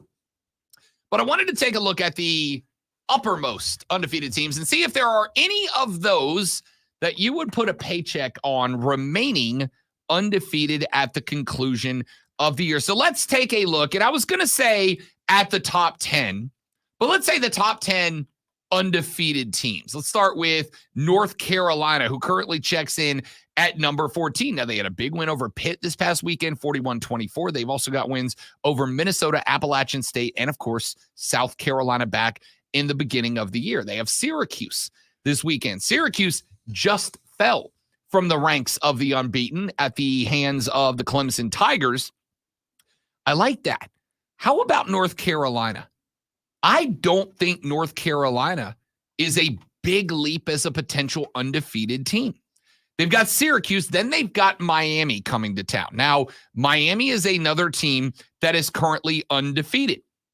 Miami is currently sitting on a 4-0 record, but the University of Miami, as it stands right now, is ranked at number 17. They are behind 1-loss Ole Miss, 1-loss Oregon State, undefeated North Carolina, Washington State, and Oklahoma, Alabama, and Notre Dame, both with a loss as well. I I think North Carolina could be in a little bit of trouble this weekend against Miami. Because Miami, I think, is going to be the deepest defense that the Heels have faced so far. But if they get by this team. Wait. So you are saying that Miami is back? I'm saying Miami looks real good right now. Okay. Well, that's kind of makes it sound like Miami's, they're undefeated. They're facing another undefeated team in the ACC. That team that place that you can no longer say is about cupcakes because a good portion of them are undefeated. I think you got to say Miami's back. So is it hard to say Miami's back? It is because they've got 3 wins over Miami of Ohio, Bethune-Cookman, and Temple. Right, their lone good win. Powerhouses. Their lone good win is they did beat Texas A&M 48-33. That game was in Coral Gables, and that is a good win, but it's a good win. I need to see Miami stretch it out. They got Georgia Tech, North Carolina, and Clemson. If they come out of this phase of 3 games undefeated, then I will say Miami looks like a real good team right now. But that North Carolina game in there is the hinge game for me. That's a big game. After North Carolina plays Miami, they've got Virginia and Georgia Tech. Those should be wins. Then the Campbell Camels. That should be a win. The last 3 games of the year are a stretch for UNC. They've got Duke, another undefeated team. The Duke Blue Devils currently sitting, a 4-1 team. They are not undefeated. The Duke Blue Devils are currently seated at 4-1. Their lone loss came this weekend against Notre Dame. Yep. That is exactly correct. 21-14. And it, by the way, was a hell of a game. Riley Leonard got hurt right there at the very end. Duke had a chance. Real chance to knock off Notre Dame. That's a good Duke Blue Devil team. After Duke, North Carolina's got Clemson. I don't care what anybody says. The Clemson team that played against Syracuse this weekend is not the same Clemson team that played in week 1. It's not the same team that played a week before against Florida State. It is. It absolutely is. And if you follow me on Twitter, you saw why yesterday, because Clemson did something against Syracuse that I did not see them do against Florida State. They did an excellent job at play calling and scheming into the weaknesses of the defense. This is a mediocre team. They showed it. Then Syracuse got too excited. That's the reason why they didn't win. Clemson's in trouble. You may detract as you wish. No, I'm the only one in the upstate of South Carolina who will tell you the truth about Clemson. Everybody else is going to sugarcoat it, and I'm not kissing their butt. They did not look good. They did not. Someone says, I am the only one who will tell you the truth. Absolutely the only one.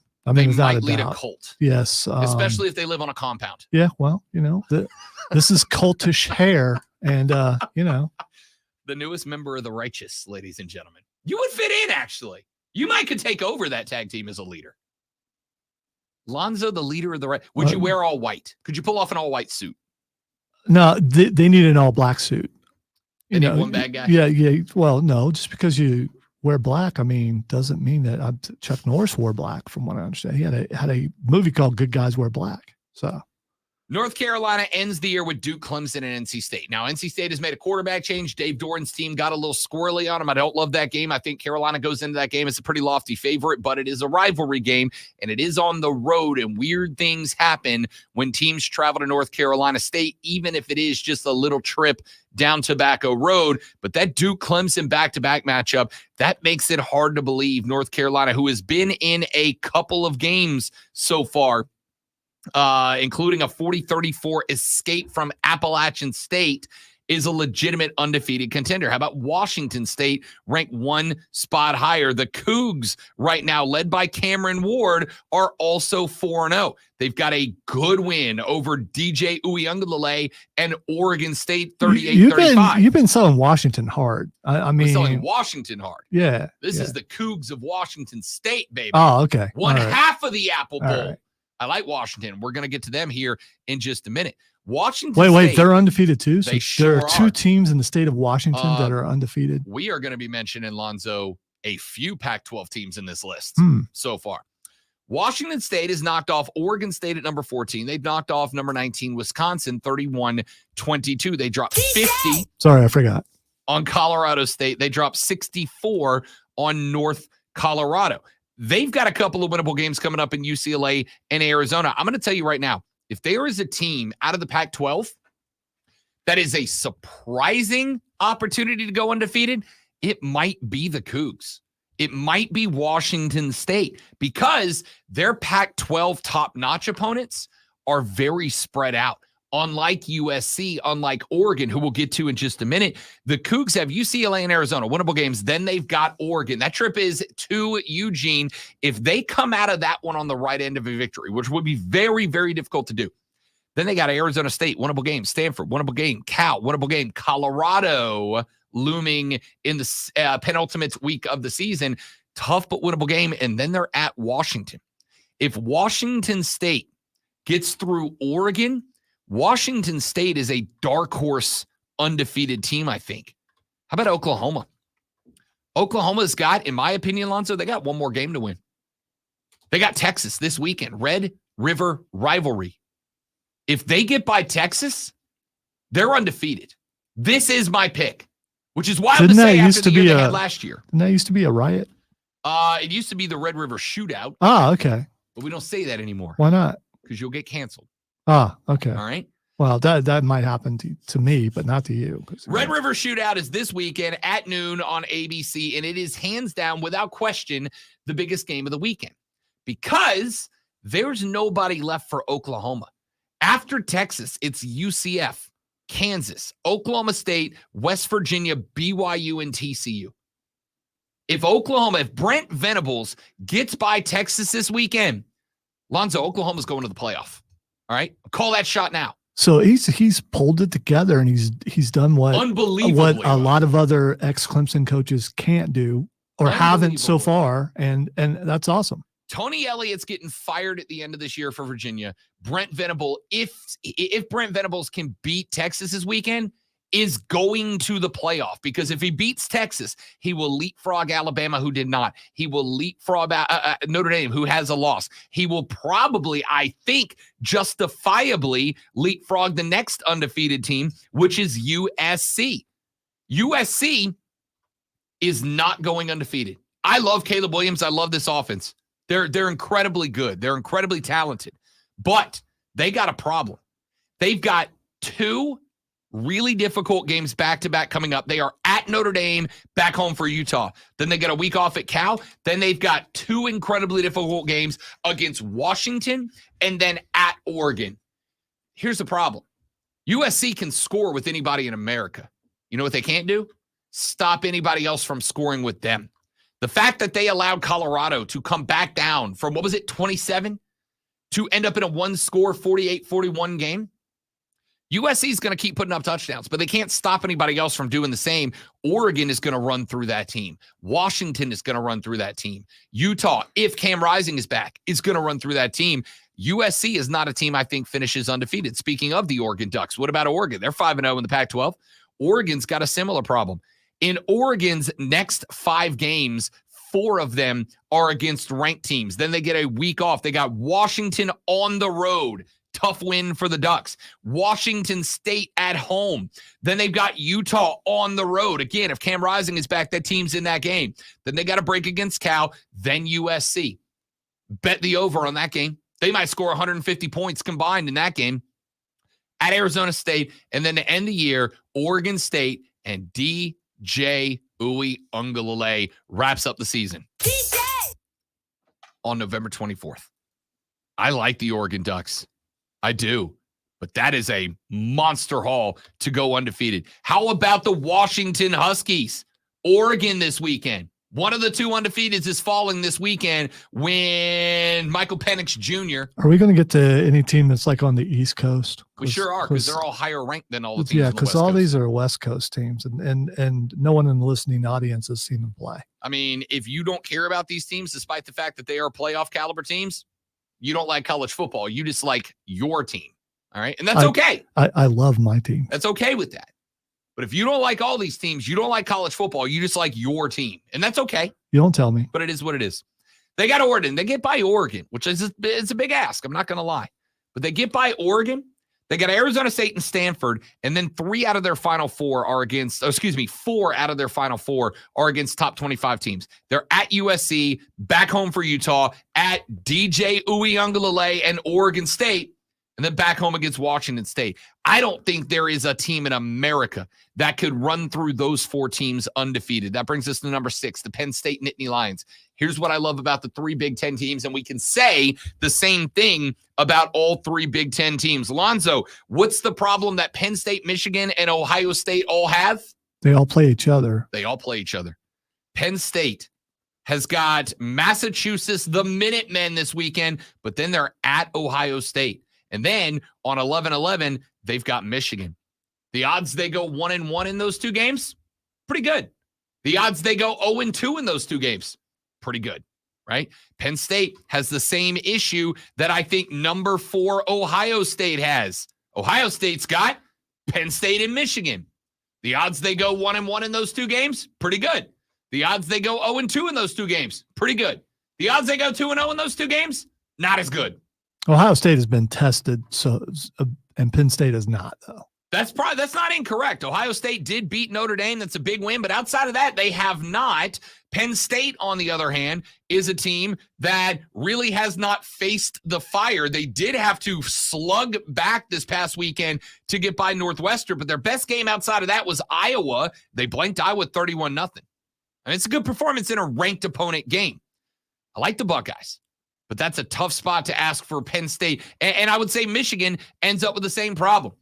Michigan's got Penn State. And the problem that Michigan and Penn State have is that they play those 2 games so close together. Yeah, Michigan but and Penn State get together on November 11th, and then Michigan, Ohio State get together on the 25th. The good news for Ohio State is you've got Penn State. The good news for Penn State is you've got Ohio State a little bit before Michigan. The problem Michigan has, maybe bigger than any other problem, is that those 2 games are within 3 weeks of each other. There's a bigger problem. Out of the 3, one person's job is on the line.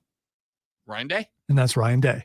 Now, that's right. If he goes 1-1, loses to Penn State, but beats Michigan, is he safe? Yes. Okay, fair enough. 2 undefeated teams left. 3 undefeated teams left in this order. Florida State. I'm telling you right now, I don't see Florida State staying undefeated. I like this team. I think this team is good, but they can't run the ball. Syracuse got beat by Clemson because they used Will Shipley to the best of their ability, finally. And I was glad to see it. Florida State's got to beat Duke. Good news, Duke's coming to Tallahassee, but Riley Leonard. Now, if Riley Leonard's done for the year, and it looks like he is, he got air casted off that field. If Riley Leonard is done for the year, Duke's done for the year. And that is a big boost to FSU. But they got Miami and Florida waiting for it at the end. Miami's a good team. All Florida's going to have left is what? Knock Florida State out of the playoffs. That's all they'll have. And if that's all they got, that is a scary team. Then you got Texas, the Longhorns. They beat Kansas 40-14. That's a ranked team. Texas, I feel, is in the same boat as Oklahoma. You beat the other team in the Red River rivalry this weekend, you're undefeated. You're going to the playoffs. Texas has run through the hardest they've seen with the exception of Oklahoma, and that leaves Georgia. Y'all, Georgia started with one of the easiest schedules in America. They ended with 3 out of their final 4 being ranked opponents. Mizzou, Ole Miss, and Tennessee all looking real good right now. Georgia, in their 2 SEC games, South Carolina and Auburn, getting punched in the mouth, responded late in those 2 games. I don't think Georgia's going undefeated. I think there's an SEC loss inside that 3-game stretch down the line. So who are the teams to you that could go undefeated? I don't think anybody in the Pac-12 can because everybody else is good. I think Florida State's got a chance. Either Texas or Oklahoma will. And I think Michigan has the best chance out of the Big Ten. Who do y'all like? Back after this on the Rob Brown Show. Hi, Darby. It's the Fan Upstate. Good morning. That's what I get for saying something good about Michigan. I'm contractually obligated to play the kid at least once an hour in the morning. I feel like you're not, but I'm not in charge of the show. Hey, where's that video? Because I need to go grab something. It is on brand under videos. It is the 3rd.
All right. That's a good question, Trey. We always trying. I will answer that with wink. I don't have anything firm yet, so I'll just answer it with wink. Although I do think saying the word wink takes away from the weight of a wink. Well, because we're not. If we were on the air, saying wink would work because they can't see it, but they can see you wink. Yeah. How much faith do you put in those undefeated Pac-12 teams? I think they're good, Yates. I think they're good. I think the problem is the Pac-12 is right now what the SEC fans always claim the SEC is. A bunch of real good teams beating up on each other. Washington is good. USC is offensively one of the best offenses we've ever seen. They have no defense, so they can be outshot out. Outshot out? Outshot out, yo. They can be outshot out. You done got outshot out. Washington State, the Cougs are good, but they've got Oregon, USC, and Washington all on the schedule. Oregon State's in there as a wild card, that they are not undefeated. Who beat them? A Pac-12 team. These teams are real good. The problem is I honestly think they might all eliminate themselves. Keegan, he asked if we were going to get any WWE people on before Raw. That profile picture is just spectacularly good.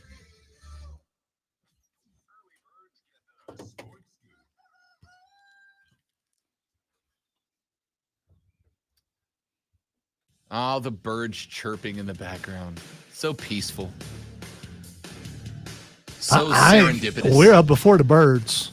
Really are. We are. You know how uncalmly quiet it is at 4 o'clock in the morning?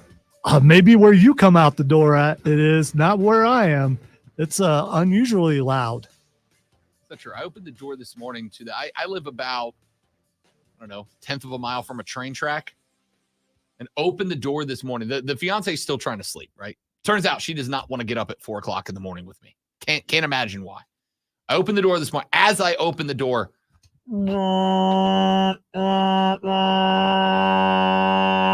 I just hear from the back room, really? I'm not in control of the train schedule. Hold on. Do you have soundproof walls? You can, No, so you can can't hear him coming through the wall, but it's muted. Okay. All right. It's an old house. It's like an old house. It's pretty soundproof. But I mean, as soon as I open the door, perfect timing. You're killing my 4 needles over here, man, with that. Hey, let's talk about Jimmy Heat World for a second. Did you guys see emo Jimmy Butler yesterday? Jimmy Buckets of the Miami Heat. When he talked, did he use an emo voice? Because I didn't hear any of the video. I just saw the. He kind of did. There was a great video that came out where he was with I want to say it was Bam Adebayo, but like 2 or 3 other members of the Heat, and he was in. So Jimmy Heat World came out with the straightened out, flattened out hair that was pulled down over half his face. You know, the old emo look. He had the guy liner on. He had the nose ring. He had the eyebrow ring. He had the 2 lip rings on both sides. So he looked like little Nicky from Adam Sandler. Dang, you just had to go after Jimmy Buckets like that. No, you haven't seen how he had his hair? No, I mean, he kind of did. But he has a more to one side. I was going with he looked like every emo front man that ever got popular. Every one of them. I mean, it was an unbelievable look for Jimmy Buckets. I loved it. I got really excited for just a second because I thought that we were going to get a full season of emo Jimmy Buckets.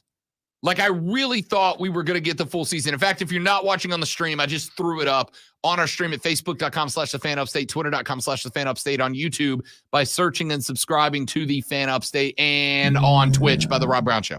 I hope that's a credited picture because, And we're okay to share pictures. We'll find out. I don't care. I have to share that picture.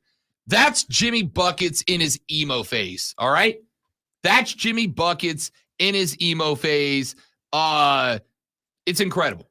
He's got the Andre 3000 / Fallout Boy haircut, the eyebrow ring, the lip rings, and the video came out. I want to say what's the clothes he was wearing when he walked into the place like that?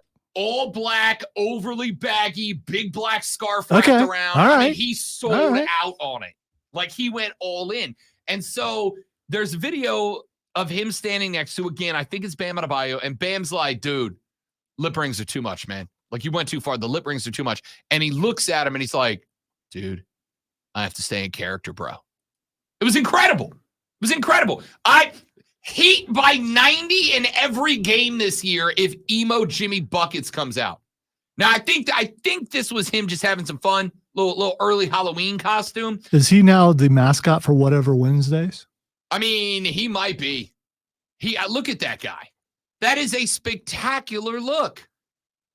My man rolled. So yesterday was Heat Media Day, and he rolled up with the goofy hair, the eyebrow rings, the nose rings, the lip rings, wearing all black, wearing baggy jeans, a big black scarf wrapped around him, guy liner on. What do you think Pat Riley thinks about that? I'm just curious. As an older gentleman, I'll tell you this: if you've ever hung around emo people, see, I don't know if I have or not. That's, I mean, what's the fine line? What's next phase out of emo where you're not quite emo, but you're just combed your hair weird? Oh, you? Okay. All right. I'm not gonna lie. I had an emo face. All right. I don't know that I did. Because I think being emo came about after you were past the point where that's how you would have chosen to express your angst. Well, I was in my 30s. Yeah, because you can see how I dress now that, it's yeah. Okay. Emo, for those of you who are like, what the hell is emo, Rob? Because I know there's a few of you. An emo person is someone who reveled in their sensitivity to emotion, right? Emo is short for emotional. Typically, when you talk about like emo music, it is music that is filled with, it's what we consider like our angsty music, right? Little Jimmy Eat World, Fall Out Boy, My Chemical Romance, very angsty, almost borderline angry, but like that's angsty? Sad and anger mixed all right, together. all right, it's sad. I get you throwing the sad part. I don't know that it's angsty. Sad and angsty mixed together. You are mad about how sad you are.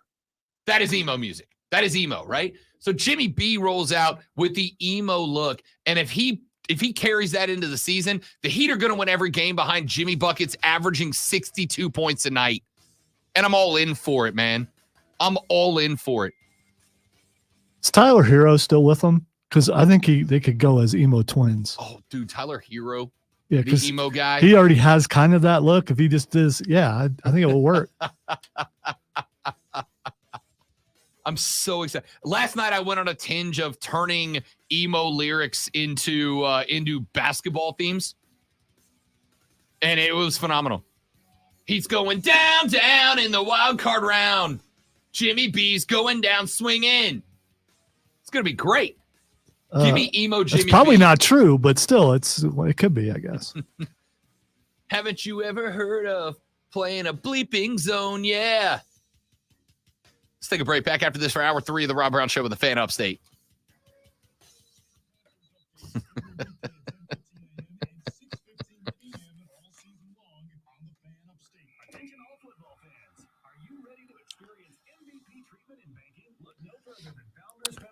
By the way, you were asking about Fastlane. We will talk about Fastlane Thursday at 9:20. What do you think? Do it 9:30? No, that's the last hour. Yeah. That's fine. 9:20. Thursday 9:20. Fight Club with the great one Lonzo. Get a little more in depth about Edge going to AEW. Talk about Fastlane. We got some stuff we can talk about.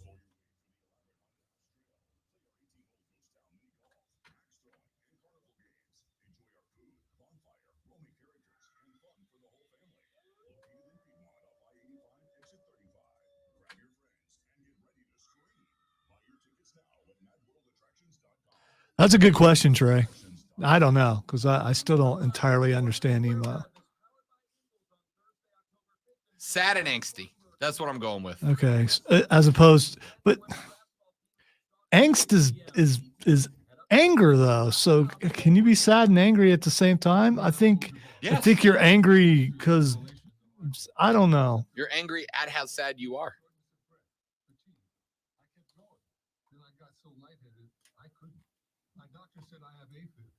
about 5 times more likely to have a stroke.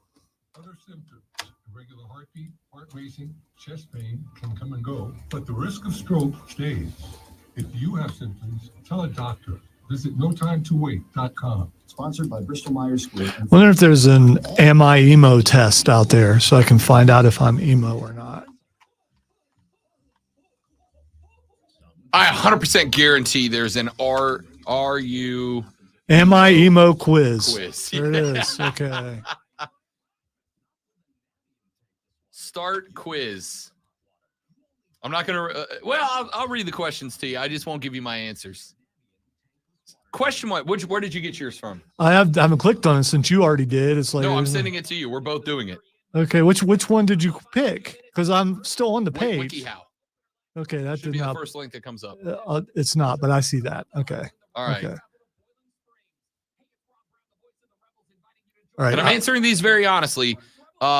Question number 1 is, on average, you typically feel? Answers are depressed, life is full of pain, sad, my glass is always half empty, average, my mood depends on the day, happy, there's always a way to turn a frown upside down. Take a look inside your closet. I'm going to color play do something you in see the between most? here. I'll just let you know. Do what? But I have the ID and and something reversed. So did you answer the question? Mm-hmm. Okay. I'm not saying the answer's online. I'm just taking the What? quiz. Why? How do you like to style your hair? Long straight bangs that cover my eyes, purposefully tousled with a deep side part. I don't know. I brush it and call it styled, or curled straight, or whatever's trending. Okay, fine. I feel like that one's answer for itself. Out of these bands, which is your favorite? My Chemical Romance, Paramore, Fall Out Boy, or Panic at the Disco? Paramore is obviously the best band out of those 4, without a doubt. If you think differently, you're wrong. Oh, Panic. Big Paramore Panic. Definitely better. I like Paramore. What does your ideal outfit look like? Black skinny jeans, tight band tee, and studded accessories. Nope, tight nothing for Rob Brown. Tight pants, a graphic Well, some tee, things combat are boots. tight, but not on purpose because, sturdy. Ripped jeans, an oversized sweatshirt, maybe a beanie, trendy jeans, a bright color top, and stylish sneakers. I don't know. I was going to say none of the above for me, so I'm definitely not emo. I already knew that. No, anyway. you're not emo. Yeah.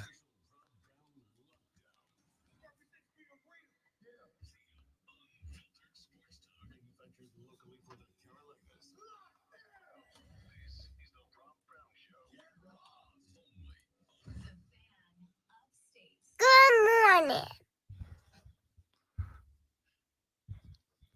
The biggest smile you'll see from Lonzo all day is when he drops that sounder on me. Good morning. Ladies and gentlemen, hour number 3 of the Rob Brown Show goes now. The 4-hour sports talk entertainment extravaganza. Is it not a good morning? It's a wonderful morning. Good morning. Don't need that in it, though. Why? I just don't. Just because you don't like kids. That's fine, because we all do. So, I'm your huckleberry. That's better. 3rd hour of the show gets underway now. We're taking it all the way till 10 a.m. in the new time slot. Thank you all for getting up early to join us or to go to work, and we just happen to be there, whatever is more accurate for you. Hey, can we, you and I, can we project a time period when we no longer say new time slot? Can we decide, just me and you? Well, other people don't have to follow suit, but just me and you. At what point do we stop saying it? I don't know, for me, it's like a month. No, Like after a so month. let's pick an exact day. I mean, so sometime We in moved here November. I would say November 1st. You know what? Let's take it to Thanksgiving. So after Thanksgiving, because it's the easier thing to remember. So After Thanksgiving, we're no longer. The end of college football season. The end of the regular college football season. Yeah. Okay. I'm good with that. All right. Let's do that. Our all new time slot for the next month and a half is 6A to 10A. We moved into the old slot, what, a year and a month ago? Something like, let's that? go with that. Yeah. And after a year, we were still in our all new time slot from 9 till noon. Yeah. Well, I just, I'm not being critical of anyone. I just saying you and I. Oh, I'm for it. Yeah. You and I will so after Thanksgiving, it's no longer a new time slot. Or we just make ourselves laugh and we're just in an all new time slot until we're not in this time slot for whatever reason. We're 6 years from now still in our all new time slot from 6 till 10 a.m. Okay. I hope I'm still here in 6 years. So I mean, You and me both. yeah. You and me both.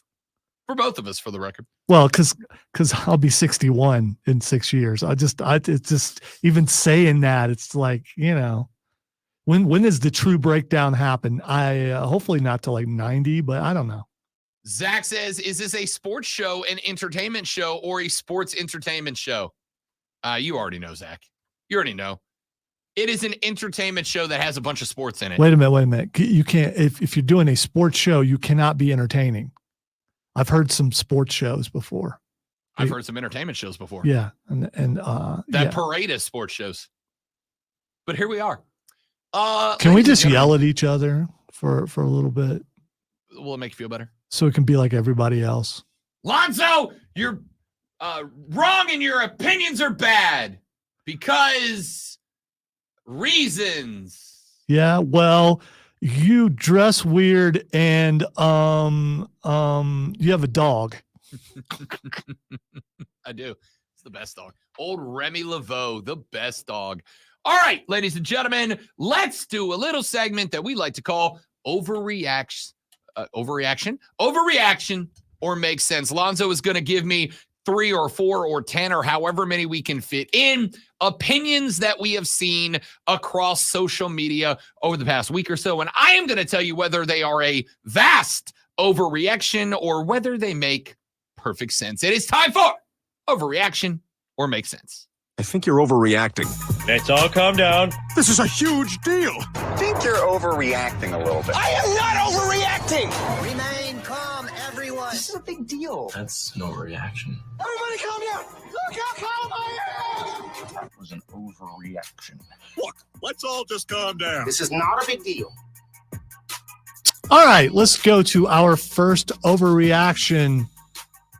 Clemson. I did find a site the other day that is selling Clemson stuff. It is the same font, same color, same logo, but they put the P in it. So you can buy a Clemson shirt or a Clemson beer stein. So it's phonetically correct. Sure. We're going to go for that. All right, so Clemson will not have a winning season this year. Oh, that is a vast overreaction. That's so much of an overreaction. It's got to get a. I've heard some people say that. There's no chance they don't have a winning season. There's absolutely a chance that they don't have a winning season. Yeah, there's a chance that they could lose more games than they win. That's how that, There is no chance that is true. If that was going to be the case, they'd have had to lose to Syracuse. All right. If they lost to Syracuse, I'd be like, oh yeah, okay, I can understand that. Mathematically, if they were to lose, I don't know, let's say 4 or 5 more games, they'd have to lose 4 more. Okay, all right. So mathematically, Steiner math, MJF math, regular math, Common Core math, whatever math you're using, if they were going to lose 4 games, that would make them losing more games than winning more. Correct, 5 and 7. Okay. Right. All right. So. Now, if you want to play the game, here are the 4 that they lose. Miami at Miami, at home against Notre Dame, at home against North Carolina, on the road at South Carolina. Right. But they have to lose all 4 of them, and there's a 0% chance they lose all 4 of those games. In my opinion, 0% chance. Now, the question that I would ask is, can they get to 10 wins? I think the overreaction makes sense would be Clemson will get to 10 wins, which means they would not drop another game. And I would also say that is an overreaction. I think my overreaction is a true overreaction. I'm just going to say that they end the season with more losses than wins. Yes, that's 7 and 5. That's over. 6 and 6 is not more losses. There's some negative emo people out there. And now that we know what that is exactly, watch the stream, people. All right, the next one. P Digit says there's no way they get to 10 wins. No way. Yeah, no it's way. not. It's not. P Digits and I have actually watched them play. I think 10 wins is a big ask with Notre Dame and North Carolina still both ahead of them. I think 9 is very realistic. And there's one more loss coming. If you want to narrow it down to the scariest game they have left, it would be Notre Dame, I think. For a fact. Yeah. All All right. Next, overreaction or not. If the Braves don't win it all, it is a disappointing season. So this is like a really huge deal. Let me take that back. You said win it all. Yes. I'm going to say winning it all. I think anything less than a World Series appearance is a big L. Nah. We know what second place is. Second place is the first loser. Exactly. I'm all on board with that. I think making it to the World Series is a big deal because you've got this core together for a long time. You've got Ronald Acuna Jr. and Matt Olson and all these guys. These guys are locked in. This team is built for like the next 5 or 6 seasons. So getting there is a step in the progression, right? You won it 2 years ago. To get back is a step in that progression. Now, I will say this. The expectation is to win it. Without a doubt, the expectation is to win it. But to say anything less than a World Series win, hey, only one team can do that. And there's a lot of good teams there. Houston has been here, done this a lot. The Los Angeles Dodgers are a 100-win baseball team. The Philadelphia Phillies won the NL last year with a very, very much the same team, plus some additions like Trey Turner.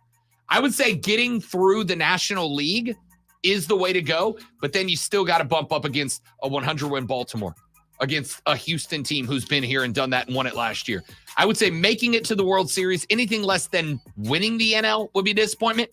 But I think making it to the World Series. This is like a really huge deal. All right. I just want to point out that if they go to the World Series and they lose the World Series, look at Rob's face the next day. That's all I'm saying. I would be disappointed, but wildly optimistic because this same team is back next year. That's huge.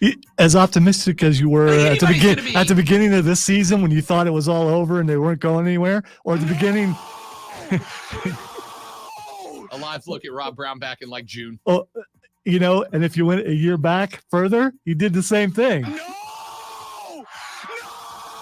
A live look at Rob Brown in June of 2022. Yeah. So, and I was there for both of those. So, yeah, we'll see. All right. The next one is this an overreaction.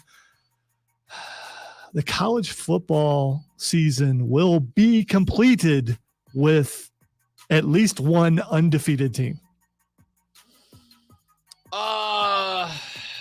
So this is like a really huge deal. I'm going to say it will happen, but there's zero confidence in that. Are you confident it happens?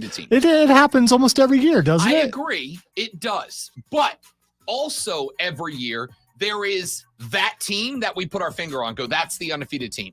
That's the one right there. Who's that team right now? There are those rare occasions when a team that wasn't supposed to be in, like, let's say the first playoff, who had a loss, came in and won the whole thing. I agree. I said the regular season.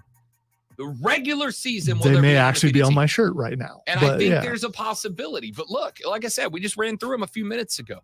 Ohio State has Michigan and Penn State. At least one of those two Big Ten teams has to be out of it. There are only 2 teams that could do it. Actually, that's not true. 2 of them likely have to take an L, right? Ohio State goes undefeated. That means Michigan and Penn State both have an L. Michigan goes undefeated. Ohio State and Penn State both have an L. Penn State goes undefeated. Ohio State and Michigan both have an L. So only one team in the Big Ten can do it, and that's a mighty big ask. One of Texas or Oklahoma is going to drop this weekend. I think the other one has the best chance to go undefeated. Florida State out of the ACC, I think, is the only team with a chance. And to be honest with you, they don't look as separated from the pack as everybody else does. Georgia is not dominant in the Southeastern Conference right now. There's a lot of teams I think could snipe them. And the Pac-12 is going to beat the hell out of itself, just like the SEC fans always claim that conference does. I think it's very reasonable to think that there will be no undefeated teams at the end of the year. I think there will be, but I think it's reasonable to think there will not be. All right. You sent me one that I don't know if I want to read this or not, but I'm going to because it's just weird. Macaroni and cheese is an underappreciated side dish. So this is like a really huge deal. Where is it under? I mean, let me tell you where. If anyone sees macaroni and cheese as a side, they're going to get macaroni and cheese. I don't think that's the case. So this past Saturday, the fiance, who is a spectacular person, and I love her to death, decided to take me out to dinner to You're celebrate. not going to make up the for promotion. stepping on that dog toy. Like we didn't see that posted. Did she post that? Yes. Oh no. And you I really did. you blamed it on the train. No, I slept on a dog's foot too. I went to kiss her goodbye. She was back asleep, and Blame it on the the dog has train. an alligator that squeaks real loud, and the dog left it right next to the bed. Squeak. Anyway, You were at a function. she takes me out to Saturday night to a very, very nice restaurant, like very nice, like put on a sports jacket, nice restaurant, right? And we get there. It's owned by a dude that you guys may have heard of. Correct. You before. absolutely have. It's over in the Berg, as a matter of fact. So we go to this restaurant, and she's like, it's on me, whatever you want. So I get myself a nice Delmonico steak. Phenomenal steak. All right. What's a Delmonico steak? It's just a certain cut and cook style of a steak. Okay. Is it a large steak or is it a smaller 16 cake ounce. with a whole lot of flour 16 flavor? ounce steak. Okay. That's fairly big. And I got a dry aged Delmonico. Ooh. All right. Got it. Phenomenal. And they're like, what would you like for a side? And so I got some cheesy mashed potatoes because there's nothing better with your with a good steak than some starchy potatoes, right? So I get the cheesy mashed potatoes, which were phenomenal. Perfectly moist, but not like soupy, not too dry, not Did it cold. have chunks in They it? were great. Oh, I mean, is it chunky? They were mashed. They were Okay. perfect Okay. All right. consistency. And she got a steak and potato dish, and she got a side of mac and cheese. And they brought it to the table, and I'm like, oh, this look real good. Then I try her mac and cheese, and I went, I've made a mistake. Should have got the mac and cheese as a side. Yeah. And I think it is a mistake that a lot of people make. They go, I got this big heavy meal. The last thing I want to dump is pasta shells and creamy cheese. This was a 4 cheese blended mac and cheese. Ooh. I know. Did the cheese like stretch as you? Oh, Yep. that's so good. Yep. So I think it came down to, I was like, I have always played the game of it's steak and potatoes. That's the cliche phrase, steak and potatoes, right? So I got steak and potatoes, and as soon as she broke out the mac and cheese, I was like, I done screwed up. I should have got the mac and cheese. Mac and cheese is a vastly underappreciated. I'm not saying it is not appreciated. I'm saying as much as you appreciate it, it deserves more appreciation than that. Well, I can say I have lived in the North. I have lived in the South. Macaroni cheese is a go-to both places. So I haven't met anyone that goes, I don't want. See, macaroni cheese has always been part of a dish for me. It's never been like, this is the side I'm ordering with a steak. It's always been steak and potatoes or steak and veggies or steak and salad. But from now on, it may very well be. Here's the problem. The mac and cheese got to be good. I've been to some places that make some very half-ass mac and cheese. And if you do it that way, it's kind of pointless. If the cheese looks orange, it's probably out of a box. Right. Probably. Right. All right. The Pac-12. See, you didn't want to read that. That's a damn good discussion. No. I what about the description of the using the mac and cheese as an overreaction makes sense. That's a good one. Oh, okay. All That's a right. good one. It doesn't make sense to me because I get it. I haven't met anybody who says, I don't want the mac and cheese. Fair enough. No, I mean, I don't know any of those people. And if you are one of those people, I probably don't want to know you. Okay. All right. The next one, Pac-12 is the best conference in all of college football. So this is like a really huge deal. That's not even a debate anymore, is it? It's not a real question. Is anybody debating that? Because it doesn't exist. The Pac-12 doesn't exist anymore. It does exist. It is doomed. It is on its way out. Who It is doesn't? almost done, Who but it does doesn't exist. do well on their farewell tour? I mean, it's over. You're retiring, or what? You're gonna put some extra in there, and some other people might back off a little bit because they know it's your last hurrah, sort of. It is your last hoorah. And in the last hoorah, the Pac-12 has the number 7 Huskies, the number 8 Ducks, the number 9 Trojans, the number 13 Cougars, the number 15 Beavers, and the number 18 Utes. Not like Utah Utes, not like kids. Well, they're still pretty young. They're pretty young. Yeah. And by the way, the Utah Utes at number 18, sitting at 1-1 in the conference, 4-1 overall, still don't have Cam Rising. Still don't have the best player on their football team. If that dude does make it back, which at this point I'm not convinced he's going to, I think there reaches a point in the season where he's just got to shut it down. Like there's no point in playing anymore. Their only L was to DJ Uyunglele and the Oregon State Beavers right now, right? It's the only L they've taken is to DJ. So if he comes back, Utah's going to come up the board. I think everybody else is probably done. Everybody else has got 2 losses or more, with the exception of UCLA, who got busted up in theirs. But to have, 6 ranked teams out of the gate? Yeah, the Pac-12 is hands down the best conference in America. It's not particularly close. You can look at the SEC. They've got, 4 or 5? They've got 1, 2, 3, 4, 5, 6 ranked teams, but those include number 20, 21, 22, and 23. All behind where the Pac-12's everybody else's are right now. So I think the Pac-12 is easily and without question nor debate So this is like a really huge deal. the best conference in college football right now.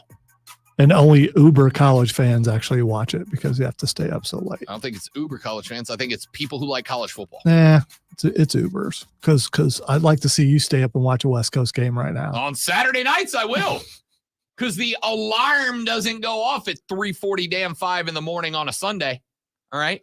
It might if you accidentally forget to take the thing. She'll kill out. me. She'll kill me. She'll murder me if that happens. Be justifiable homicide as well. All right, that's Overreactor makes sense. Which ones did I get right? Which ones did I get wrong? And how do you feel about a good macaroni and cheese? 71307 is the MadWorldAttractions.com phone line. MadWorldAttractions.com. 71307. Start that text with fan. You know what? Texter just made a great point. I forgot to do it yesterday. You know what we forgot to do? That is not real. Awards. We didn't hand out our TMFINR awards. Maybe we'll do that tomorrow. It's so many letters. It's too many letters for this early in the morning, I think. Tell you what, we'll do that tomorrow. Texas said, if the ACC is to shed their cupcake label, they will have to all beat Clemson. Can't have it both ways. By the end of the year, all the ACC teams, and I'll read the rest of that text when we come back. Texas said, I just fell asleep on the water cooler.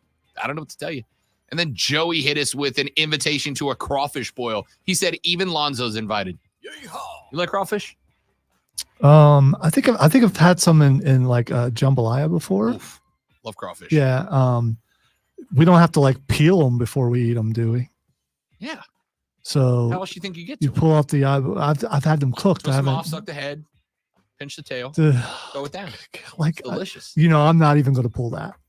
That's what you do. No, I'm not even going to pull that because I'm not ashamed to say that. I will say it all day. Suck the head, pinch the tail. That's how you eat a crawfish, y'all. That's the best. It's the only way to eat crawfish. We're back after this on the Rob Brown Show. Maybe if Lonzo decides to come back, it is the fan upstate.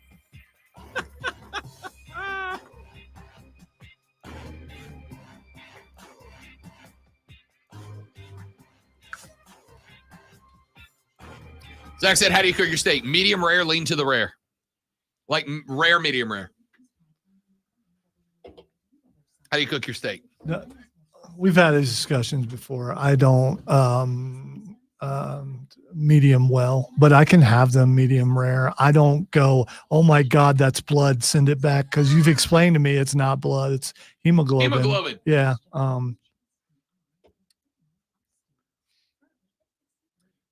Keegan, I can't.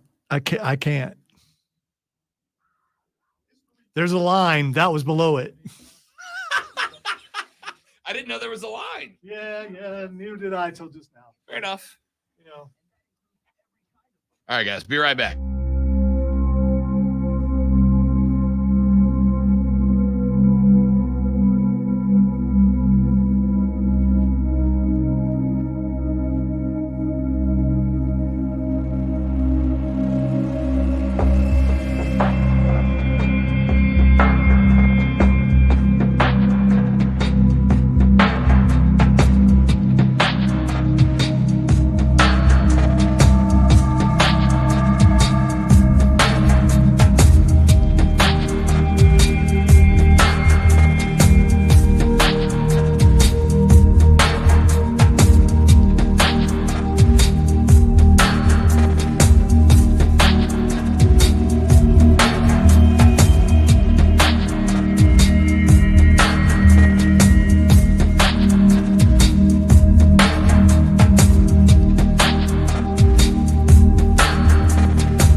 All right, we're back.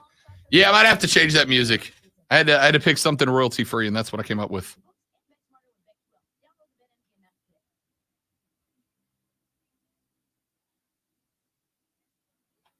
At Granger, we're for the ones who specialize in saving the day, and for the ones who've mastered the art of keeping business moving.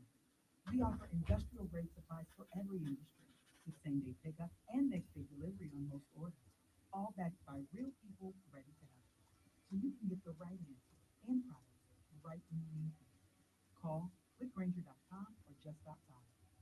Granger, for the ones who get it done.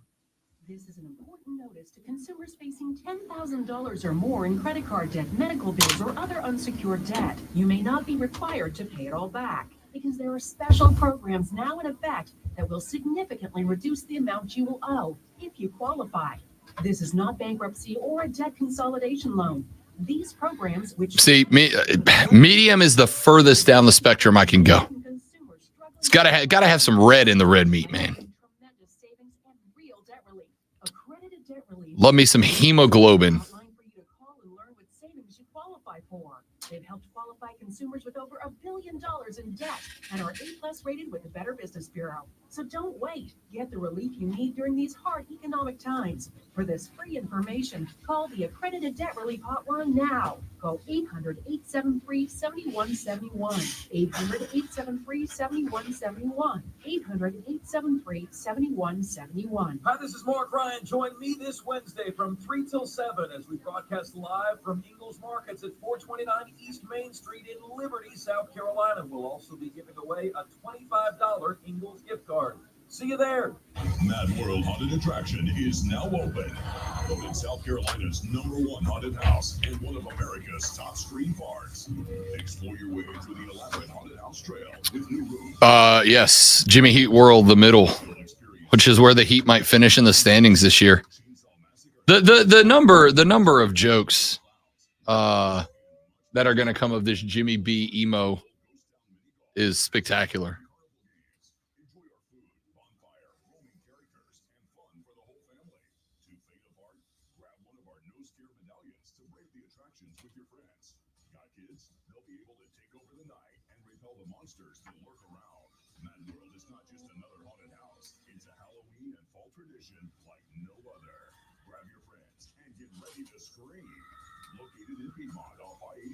Exit 35.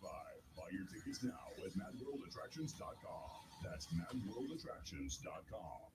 What's up, everybody? I'm Danny Parkins, based out of Chicago. This is my buddy Andrew Filipponi. He's based out of Pittsburgh. You really got to check out our podcast, First and Pod. Twice a week, we're going to break down the NFL after Thursday Night Football and Sunday Night Football. It's every team, it's every game, it's all 32 teams. We give you a complete picture, and we get into it. We don't kiss each other's fannies on this show.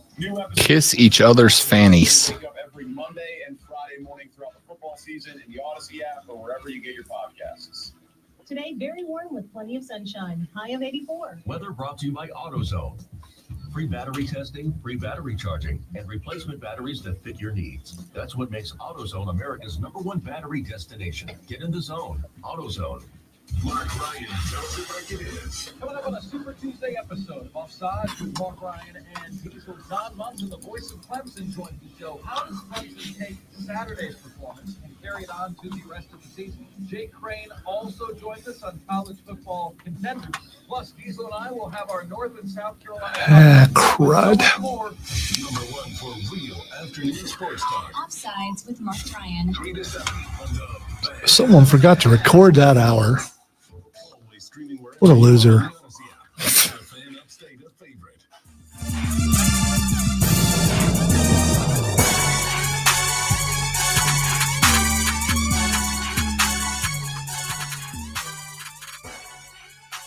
The Rob Brown Show continues. It is the Fan Upstate. Ladies and gentlemen, I am Rob Brown, the alpha and the omega of the Fan Upstate, the great Malonzo on the other side of the metaphorical glass. He is in charge of everything that happens on the radio, anywhere, ever. He's just that good. If you want to be a part of the program, the phone line's open, 844-326-3663. Jump on in, talk some football with us. You can text us on the madworldattractions.com phone text line at 71307. Start your text with FAN, F-A-M. We'll read them on the air. Texter says, you guys do know that was a total joke by Jimmy Butler, right? Yeah, I think we know. I think I've come to the conclusions, though, that I'm trying to put enough energy into the universe that Jimmy B resonates with it and decides to stick with it. I think that's what I want to happen. I want NBA opening tip day to have emo Jimmy Butler involved. Just one day, just one game where he checks in with a lip ring and eye rings. Yeah, but will he start a trend where other people are trying to one-up him? And although Dennis Rodman did it back in the day, and then no one tried to copy him. So. By week 3, the NFL's the NBA is just playing in wholesale Halloween costumes. Count Chocula kicks it out to. I ran out of jokes. Booberry. You were going for Booberry. Yeah. Hey, let's what do you say we do some NFL power rankings here, shall we? Now, we could run through all 32 teams, and that would be okay. A lot of mundane in the middle. I don't necessarily feel the need to get into a big debate over who's ranked number 17 versus 15. Yeah, let's go with 32, number 32, Carolina Panthers. There we go. Then we can move up. You're going to rate the Panthers below the Bears? I mean, I guess the Bears did put up 28, something the Panthers have not done yet. Have the Panthers put up 14 yet? I mean, offensively, I don't. Quick quiz. How many offensive touchdowns have the Panthers scored so far? I'm going to go with 1, maybe 2. I think it's 1, honestly, isn't it? I think it's 1 at this point. They have 6 total, 1 rushing, 4 passing. So they have 5 total. Not great, Bob. Not great. 32 in my NFL power rankings. We're going to do the bottom 5, and then we'll do like the top, 5, 6, 7. Depends on how I feel and how much time we have left on the clock. I think it's got to be the Bears, right? I think it's got to be the Bears. The Bears lost 31-28. They are 0-4, and they gave up a big lead. I mean, I could see you arguing to move the Panthers to 32 because the difference is the Panthers gave up a 10-point lead. The Bears gave up a 3-touchdown lead. Bad week for the Zuri. Hey, I made it 2 hours and 31 minutes. 2.5 hours this time. Yeah, so I'm pacing myself. You've only did it once, if I recall. Yeah, I think I got one late yesterday. Fine, whatever. That's a big, but you let Denver come back on you. That's pretty bad. Who, by the way, I have it number 30. See, at least with the Cats, it was the Vikings who, when I wrote out my full 32 yesterday, I had it number 23. You know, because there's still some positives. There's still Justin Jefferson, still Kirk Cousins, who's got real good numbers, despite being 1-3 now? Yeah, and only 2 of those 3 teams actually have a number 1 draft pick. Correct. Correct. And the one would be Carolina. The Bears have the top 2 draft picks as of today. I got Chicago at number 32, mainly because they gave up a 3 TD lead to number 30. The Panthers gave up a 10-point lead to number 23. So it could be worse. Could be a lot better. But as of right now, they're there. That being said, power rankings are not good for 2024. They're good for 4 weeks into 2023. I got the Bears at 32. I do have the Carolina Panthers at number 31. Right now, they are 0-4. I think Bryce Young has shown a lot of positivity. I think he's shown a lot of negativity. I think he's shown growth. And I'm going to take growth right now. Growth is more important than win totals. I know nobody agrees with me on that. I'm still standing there. Growth is more important than wins. I would rather show a lot of growth for Two Sweat and end up at the end of the year as a 4-13 team. How's that not a short joke? A lot of growth. How's that not a short joke? All right, that's fair. I did. I fell into that one. At number 30, I do have the Denver Broncos. They are 1-3. They are ahead of Carolina only because they got that one. Even if it took a rally against the worst team in the NFL to do it, at least they showed something. And I don't think it's entirely on Russell Wilson either. That defense was supposed to be special. It's not. That offense under Russell Wilson was supposed to look better. I think a lot of it comes down to Sean Payton. I think Sean Payton right now is in an argument for the biggest bust acquisition in the NFL. Honestly. Number 29, I got the Jets. After what they did what they did this past weekend, I think the Jets are in a good spot because Zach Wilson looked a lot better. Big step forward against the Chiefs. The Jets should beat the Broncos this weekend. Should. Not saying they will, but should. Number 28, I'll take the Las Vegas Raiders. Raiders did not have Jimmy Garoppolo this weekend. They had to go with Aiden O'Connell as their starter. O'Connell fell 24-17. They are 1-3. It's going to be a very long season in Vegas. You know what the difference is between Vegas and Carolina? What's your optimism there? What's your optimism if you're the Raiders right now? You don't have a great draft pick. You're locked in with Jimmy Garoppolo. Like, what's your optimism? Devontae Adams? Good luck. You play in Vegas. I mean, great. Once you get your butts kicked again, at least you can go catch a good show afterwards. May I suggest the Phantom of the Opera at the Venetian? They do a wonderful job. Because outside of that, I'm more excited about the future Las Vegas Athletics baseball team than I am the Vegas Raiders right now. Let's jump up into the top 10. Your top 10 teams, according to me and only me. I'm going to start great one with, I think, what might be the most surprising team of this season so far. At 3-1 and in sole place of their division, Tampa Baker Mayfield, the Tampa Bay Buccaneers. Right now, they're going to win the NFC South. Did he jump? No. That was worth a shot. He did simultaneously roll his eyes and laugh, though. He managed to pull off both at the same time. All right. So that's impressive. Yeah, you know. It only took a second and a half for me to figure out exactly what was going on. Yep. Because at first, when Lonzo leaned over, I thought he was going to tell me something important from an engineering perspective, but no, he was trying to jump scare me.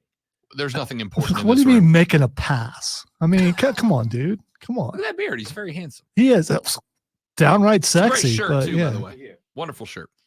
Tampa Bay Buccaneers, I'm checking in at number 10. They are 3-1. They are in sole position to win the NFC South. And frankly, at this point, based on out of what I've seen out of Atlanta, New Orleans, and Carolina, Tampa Bay is going to win this division. They might run away with it. Legit, they might want to. Now, it still might be a 9-win season, but they still might run away with a 9-win season. I was going to say that could be running away, though.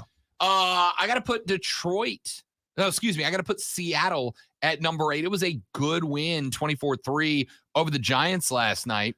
It's kind of a boring game. It was a very boring game. Yeah. Well, that's not true. It was a good defensive game. Yeah. If you're into that sort of thing. I know I might be the only one that is, but I thought it was a good defensive game.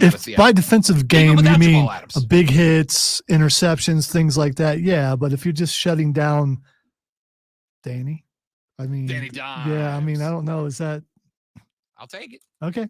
So will they. I'm putting Seattle at number 8, at number 9. At number 8, I'm putting the Detroit Lions. They beat the Packers 34-20. They are 3-1. They dominated. The Lions right now are the class of the NFC North. It ain't the Vikings. It certainly is not the Packers, despite the fact that the Packers beat the Saints because, gross.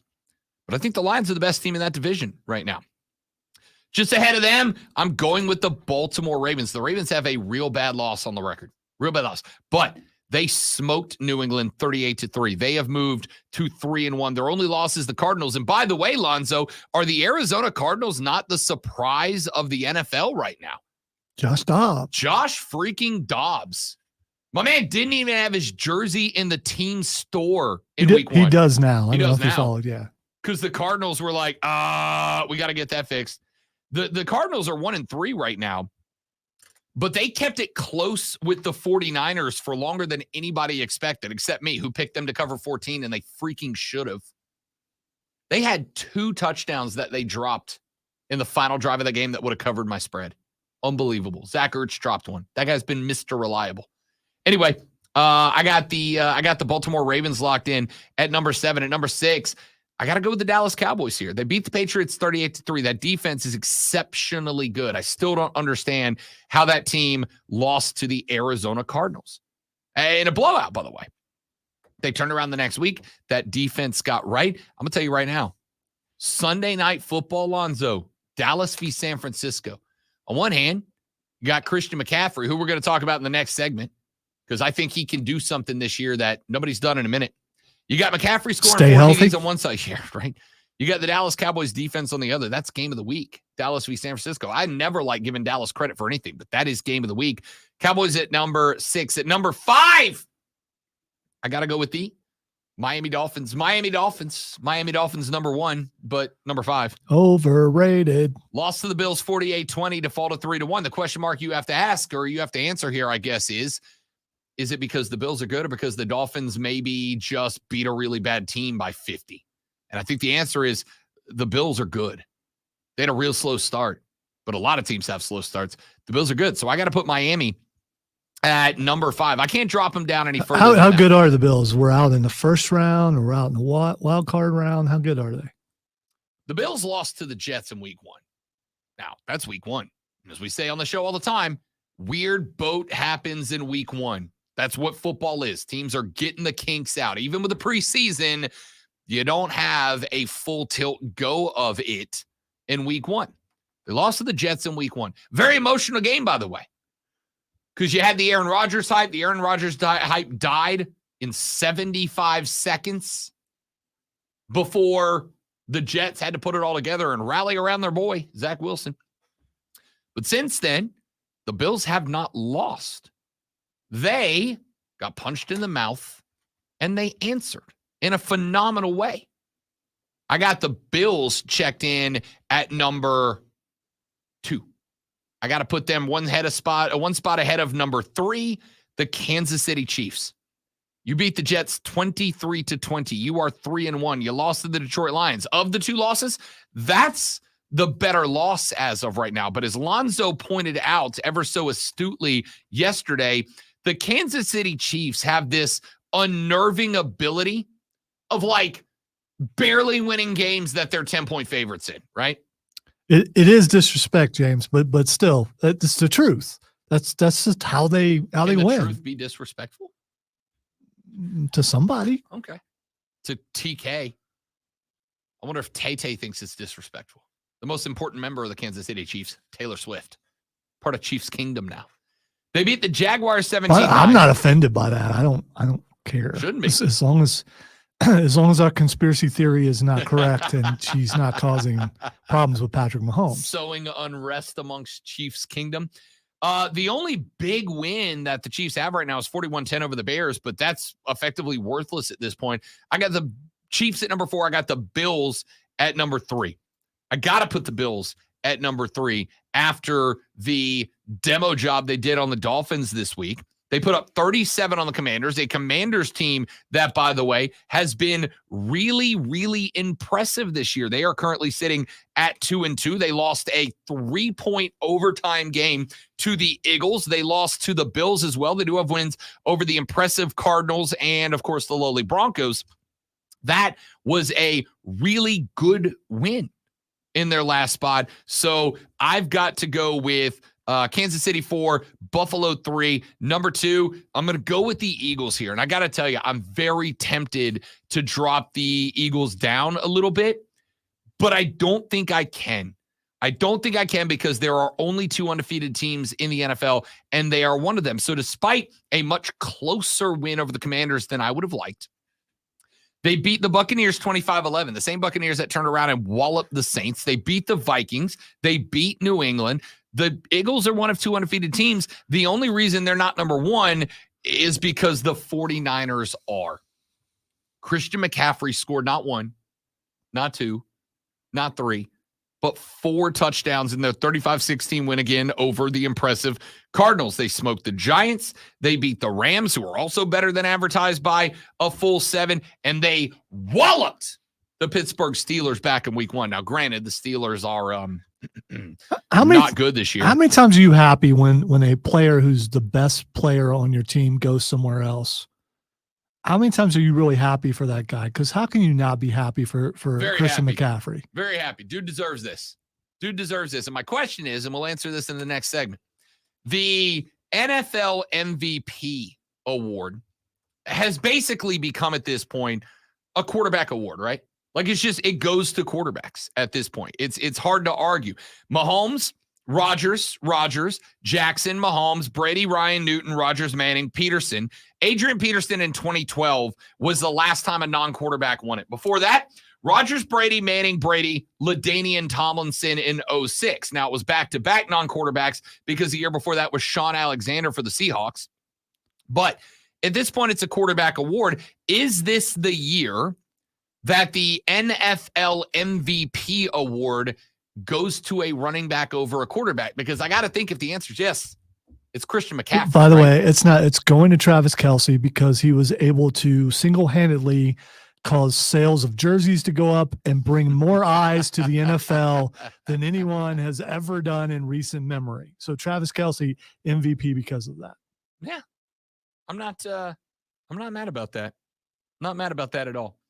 I think CMC from a marketing standpoint, Travis Kelce's your guy. I think he gets the MVPR award, most valuable public relations. NFL's making more money off the Swifties because of Travis Kelce than they made over any other football player, maybe ever. Ridiculous numbers. All right, so Zach says that has nothing to do with what's going on the field, but it does because more people are watching, which means better ratings, and sales are up. None of that's on the field. That's all off the field. It's all related. The Chiefs are not better because of it's Travis all related. Kelce. The Chiefs are better because of Travis Kelce. Wait.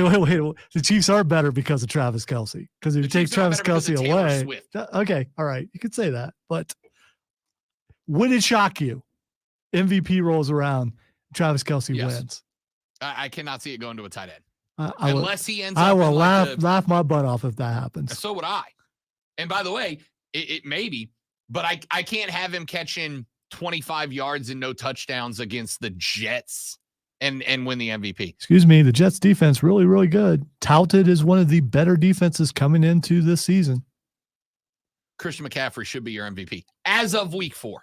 It is only week 4. There's a lot of football left. He's so good. But you know what? He's been that good. When he's healthy, he's been that good no matter where he's been. Yeah, but I mean, what he's doing this year is special, man. He's being utilized. He's not the focal point. Even without being the focal point, he still scored 4 touchdowns. But still. All right, 844-326-3663 is the number to get on the air, 844-326-3663. You can text us on the madworldattractions.com text line, 71307. Start your text with FAN, F-A-M. We'll read them on the air, FAN, F-A-N. Join us on the stream at facebook.com/thefanupstate, twitter.com/thefanupstate, on Twitch, The Rob Brown Show, on YouTube, The Fan Upstate. Take a break. We'll come back, finish up this hour, and jump into hour number 4 of The Rob Brown Show and The Fan Upstate.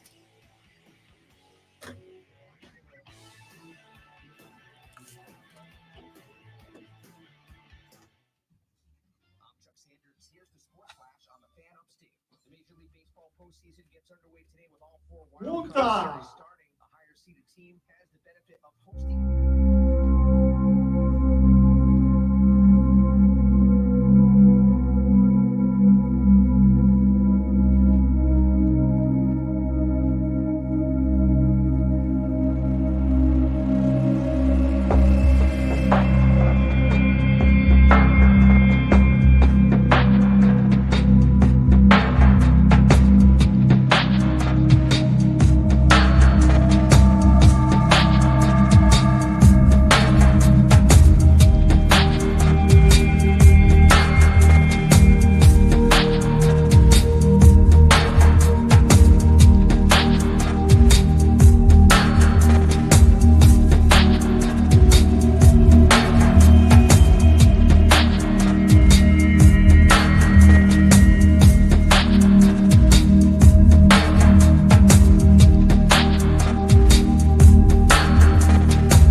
AmericanEagle.com, we architected P.F. Chang's website, integrating multiple third-party systems to create a unified digital experience. The results? Improved page speed and performance, personalized content based on users' location, intuitive online ordering, an increase in organic search visibility, and a 40% increase in new users for scratch-made Asian cuisine. Visit your local P.F. Chang's or go to pfchangs.com for website design, development, digital marketing, and hosting that produce efficiency, revenue, and results. Visit AmericanEagle.com. P.F. Chang's and AmericanEagle.com. Another example of the best businesses in the world Turning to the best in the business for websites, go to AmericanEagle.com or call 877-WEB-NOW1. That's 877-WEB-NOW1.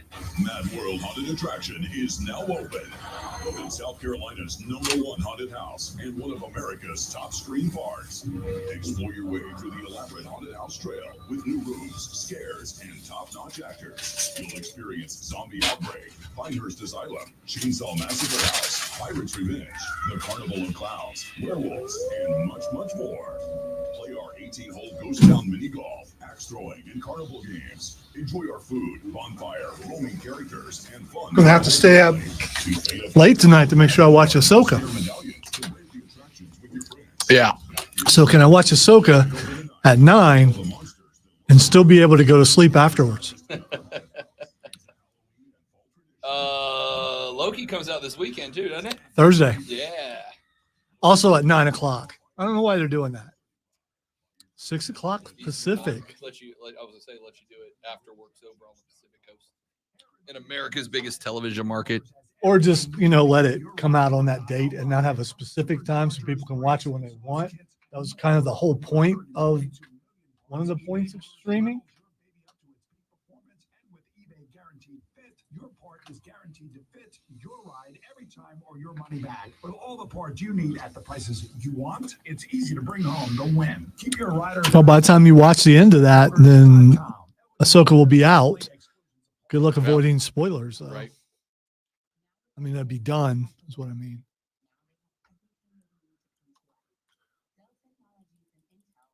All right, time to grab it. Do I have time to grab a Coke? Do I need to wait? You have 1 minute.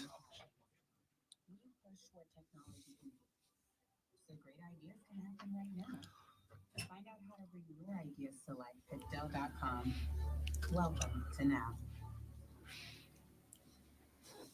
What's holding you back from learning the language you've always wanted to know? Too hard. Takes too long. Not with Babbel. Babbel's lessons take just 15 minutes a day. 15 minutes isn't long. Nope. And they're fun. So you don't realize you're learning a language, but you are. In 3 weeks. CJ Stroud is only the 6th player in NFL history to average 300 passing yards and 0 INTs through the first 4 games in the season. Think, Panthers, you could have had that.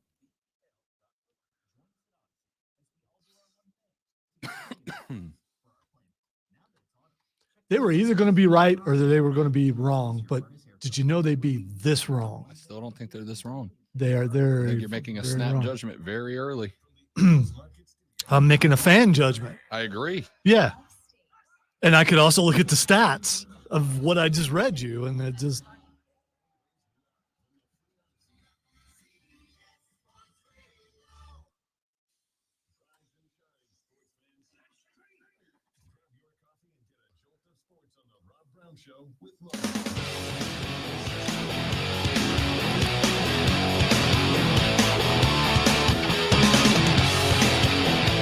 The Rob Brown Show wraps up hour number 3 right now. Worry not, friends. We got a full 60 left to go on the other side. Taking it all the way till 10 a.m. every single morning in our new, for another month and a half, time slot of 6 till 10 a.m. on the Rob Brown Show with Lonzo. The great one, responsible for everything on the radio that you like. You know what? All kidding aside, because that's all we do. I'm glad that he pronounced my name correctly, but he's had to say my name before because I've been here a while. Been real irritating if it was with Alonzo. No, that I know would have been done on purpose, and I don't put it past someone. But when that thing pops up on your radio and your name goes across the screen, that still is one of the coolest things in the world. It is, man. It is. Listen, we don't take this lightly. We don't take this for granted. By the way, Luke, we've decided we're only new for a month and a half. Yeah. We're still going to be here. Yeah. We just won't be new anymore. Fair enough. All right. So I asked a question on the last side. My question mark is, can Christian McCaffrey win the NFL's MVP award this year? And if so, will Carolina Panther fans be like, hey, we're so proud of you, congratulations? Or is it going to be like an agitated, why did we get rid of this guy? Why did we trade this guy? Why did we move on from this guy? Right? Christian McCaffrey, never a problem when he was there. Not a bit. Big in the community. Commercials were awesome. I mean, there's just so many things. And he was the face of that franchise for a while they were trying to find a quarterback. I don't think you can wish ill of him. I think him going away, a lot of people were like, man, if you were going somewhere, that's the place for him to go. Yeah. Because they're going to get the most out of him. And they are. Yeah. Listen, we knew going in that Shanahan is the type of cat that knows how to build an offense around the talent that he has. I sincerely don't know that there are a lot of coaches that would have taken Brock Purdy and turned him into the quarterback he's turned into as a last round draft pick, right? That's tough to do. We're watching guys now, granted, Brock Purdy was not drafted into a situation that high round draft picks usually are, right? Usually a high round draft pick is brought into a situation where things aren't great. Charlotte, right? But you bring in Brock Purdy, you put him into a San Francisco team that's already built, that already had a quarterback, franchise or not, and then you put him up with a guy who is an excellent game planner, right? Like Frank Reich's whole thing is he's a quarterback whisperer, and that's fine because you need that for the development of a rookie like Bryce Young.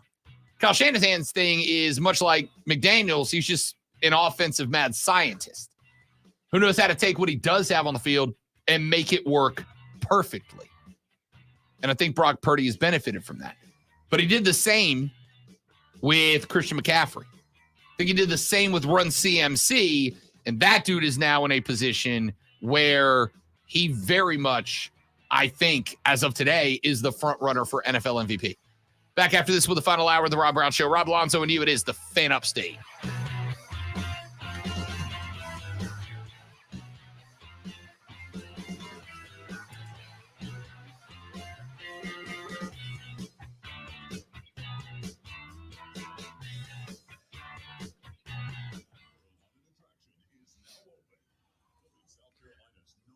Yeah, see, that's the thing, Joey. If they do win it all and Christian McCaffrey's holding up the trophy, I'm good with that.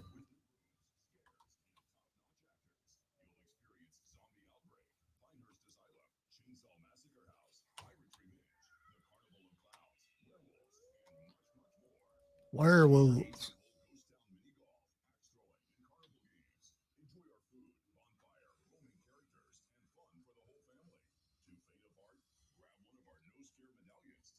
Gables in the first break. Gables in the first break.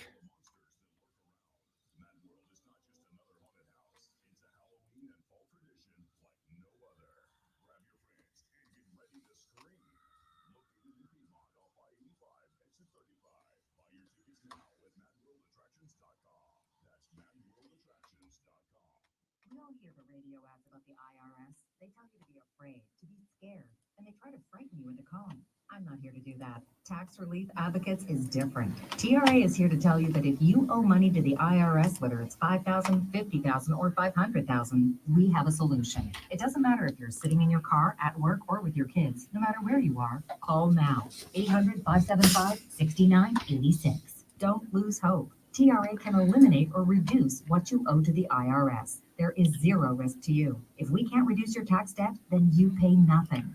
Was Raw any good last night? Did you watch? Fix their IRS problem. We have a 5-star rating on Google and Yelp and an A+. I watched a little bit this morning. We just got email. Oh. Judging by that reaction, should I wait till the end of the show to read it? No. We're not in trouble. Oh, it's the thing that I told you. Oh, got it. Yeah.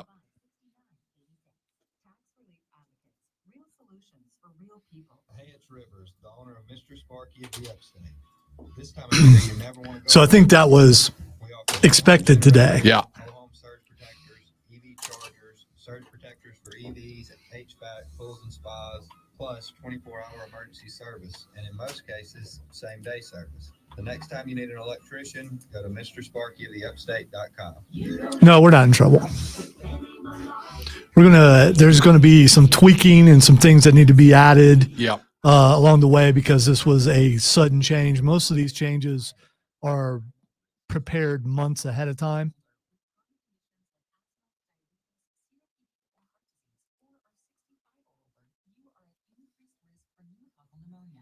We are a partially filled canvas. There are parts of the picture that still need to be painted in.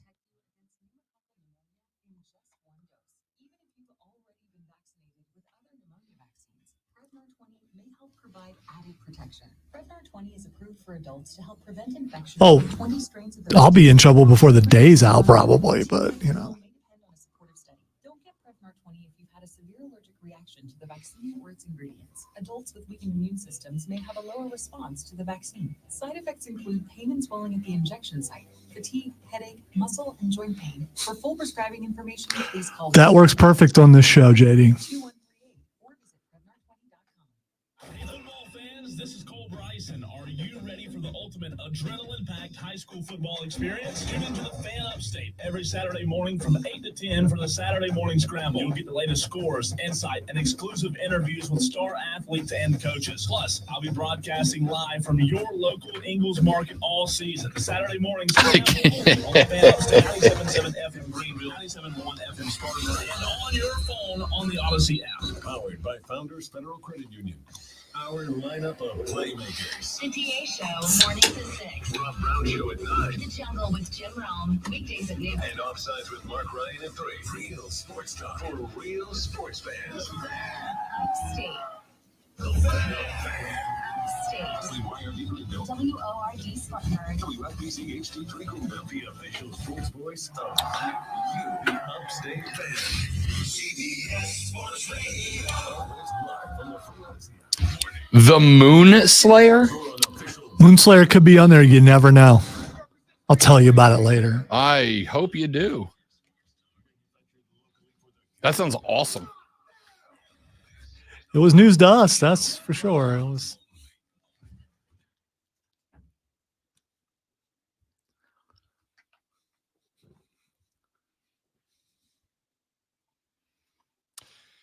And away we go. Hour number 3 of the Rob Brown Show. Nope, scratch that. Yeah. Hour number 4 of the Rob Brown Show goes now. Yeah. Yeah. Yeah. Yeah. Yeah. Old habits die hard here on the radio broadcast, but alas, we endeavor on. Way to go, trooper. That's what we do, man. That's what we do. I am Rob Brown. The great Malonzo is in charge of every good thing that comes out of your speakers, any station, any day, anytime. Good morning. Except that. Except that. So how's everybody? How's our day? How's our Tuesday as we roll on towards the midweek? We got a lot of stuff to continue to get onto. I am going to revert back to hour number 1. Nope. Yup. Nope. Yup. Nope. Yeah. Nope. South Carolina fans, I asked you a question back in hour number 1. We got some very interesting answers. I got some very interesting answers earlier. And I would like to get back to that very briefly. I asked you the question, are you good with the state of the program right now? Are you good with where you are as a football program right now? What program? The Gamecocks of South Carolina. Okay, because you weren't specific. I thought I said that. No, I don't believe you did. Well, I'm an idiot. Who knows? So Gamecock fans, are you good with the current state of the program? And I said to you, use whatever metric you would like. Base it on whatever you want to base it on. Base it on a table that includes everything: recruiting, culture, results, talent, whatever you like. And weight those metrics whatever way you would like. Right? Weight those metrics however you like. For instance, if you think that culture is the most important aspect of your football program, you're probably real good with what you got going on right now. I have watched in every home game so far this year. I have watched beat writers and reporters from other schools go on the social media the next day and go, it has been a long time, or I have never been in a football atmosphere like that. I had conversations with folks over at Furman. They were very impressed with what South Carolina had that night. I have watched people from Mississippi State. I was very impressed by what that atmosphere, what that environment was last year. I dated back to last year. Last year's Tennessee game was the first game in a very long time that I went, should have been there. Should have been there. Should have dropped everything I was doing and gone there, right? I didn't. I don't remember what I had. I had something going on that Saturday night because I work all the time. It's probably one of your 37 jobs. Probably one of them. But I had something going on, and I was like, nah, you know what? I'll watch it on TV. I got a lot going on. I'm busy. I'll watch it on TV. And watching that environment was the last time that I was like, damn, I should have gone. I should have taken the night off, and I should have been over there to cover this game because that's an electric atmosphere. So if that's your heaviest metric is culture, you're probably real good with where the team is right this second, for sure.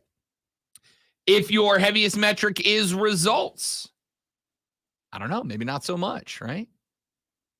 I mean, Tennessee pretty much did whatever they wanted to do from start to finish. It was a good game early, but Tennessee eventually just wore you down.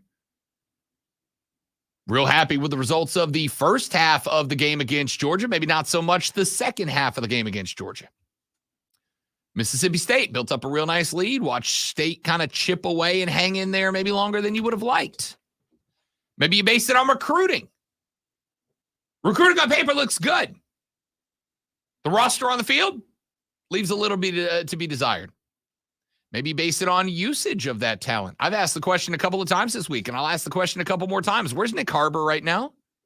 Where is Nick Harbor, especially with Juice Wells down for the time being? And I'm finding it very difficult to get updates, but based on where you're standing right now, where's Nick Harbor? You got Spencer Rattler out there doing his thing. Where's the offensive line? How is the offensive line? Even after, if you include the fact that BMO's working with the last of the Muschamp recruits right now, that offensive line needs to be better. There's no reason that they are where they are right now. So if you're basing it on the roster, the active roster that is on the field any given Saturday during this college football season, you probably aren't super thrilled with it right now. So use whatever metric that you would like to use. Are you good with the state of the program? And then I took that question one step further. Maybe a better question proposed by a listener later in that hour. If I ask you to name the one thing that has you most excited about moving forward, what would it be? Now, I don't think I'm going out on any particular thin branch to say South Carolina might be one of the most difficult places to win in America. I honestly believe that, right? You got Clemson, that's what, an hour and 45 minutes away, 2 hours away. South Carolina's a hotbed, sure, but you're bordered by Georgia. You're bordered by Tennessee. You're bordered by the Carolinas. Alabama's got fingertips here. Florida's got fingertips here. Florida State has fingertips here. And the reality is, areas like this one are really only easy to win if they're already easy to win. You guys know there are two things in life that I believe you can compare everything to. That's not true. There are three things in life I think you can compare everything to. Number one, romantic relationships. Number two, financial. Number three, professional wrestling. Those are the three things that I can make a comparison to everything in life. So, I'm gonna give a run at all three right now, Alonzo. I'm gonna compare South Carolina's football status to all three of those metrics, at least in terms of how you build a program and what I think to be very difficult. Number one, let's start with the romantic relationships. This may stun all of you, but for a very long time, Rob Brown was a single young feller. But why? Well, something interesting happened in the life of Rob Brown a long time ago. See, Rob Brown coming out of college was young and dumb, and in the looks department, like a solid 6.5 in my prime, like a solid 6.5. I never stood out at a bar. I was fit. When's your prime? What do you consider your prime? 26. Okay, all right. My absolute prime. I think it's different for each person as far as prime. Sure. Goes. Mine was in my mid-20s. All right. I was thin. I was in shape, but like, I still look like this, right? Like a solid 6.5. And you didn't have a beard. No, I did, and then I got on TV, and then I lost the beard, and then it went from like a 6.5 to like a 1.5. Okay. It was real bad. All right. It was real bad. But like, I used to have a jawline. I used to have pecs, not moobs. I used to have abs, not a keg. I used to be in good shape, but again, you can only do so much with this. So it was like a solid 6.5. And it was tough for Rob Brown in the old dating world. Because I was not, this may shock you as well, I was not Mr. Social.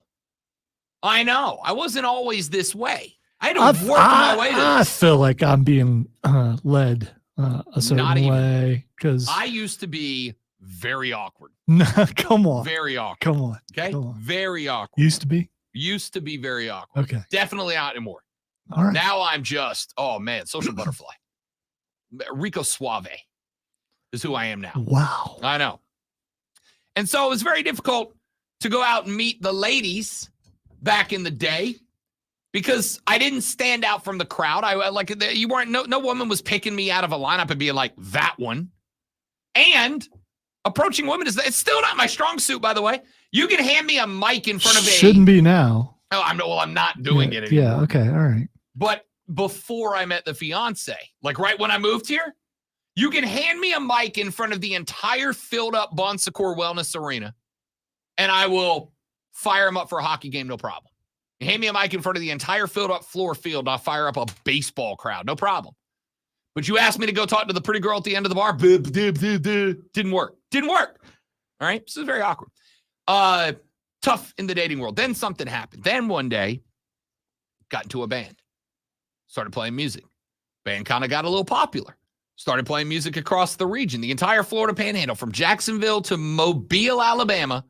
My band, any given Friday and Saturday night, was playing, packed bars. So then you got to experience the Rick Ocasek effect. I don't know who that is. Lead singer for the Cars. Yes.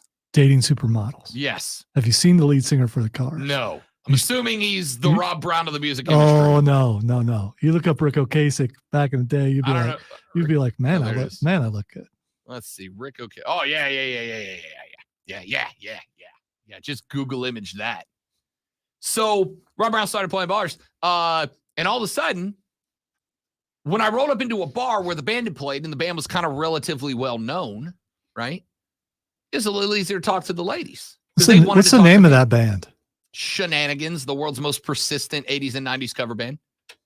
It was a little easier to talk to ladies because I was already established. You already know who it was. They saw the charisma, just the machismo. Hey, yo, on the stage. You do. I've only seen it in video, but stage presence seems to be through the roof. Yeah, it is. Through the roof. The machismo, the suave, the charisma on stage was unbridled. I'm not saying you're front man, but you do all the talking. So that kind of Yeah. I am just a sex icon on the stage.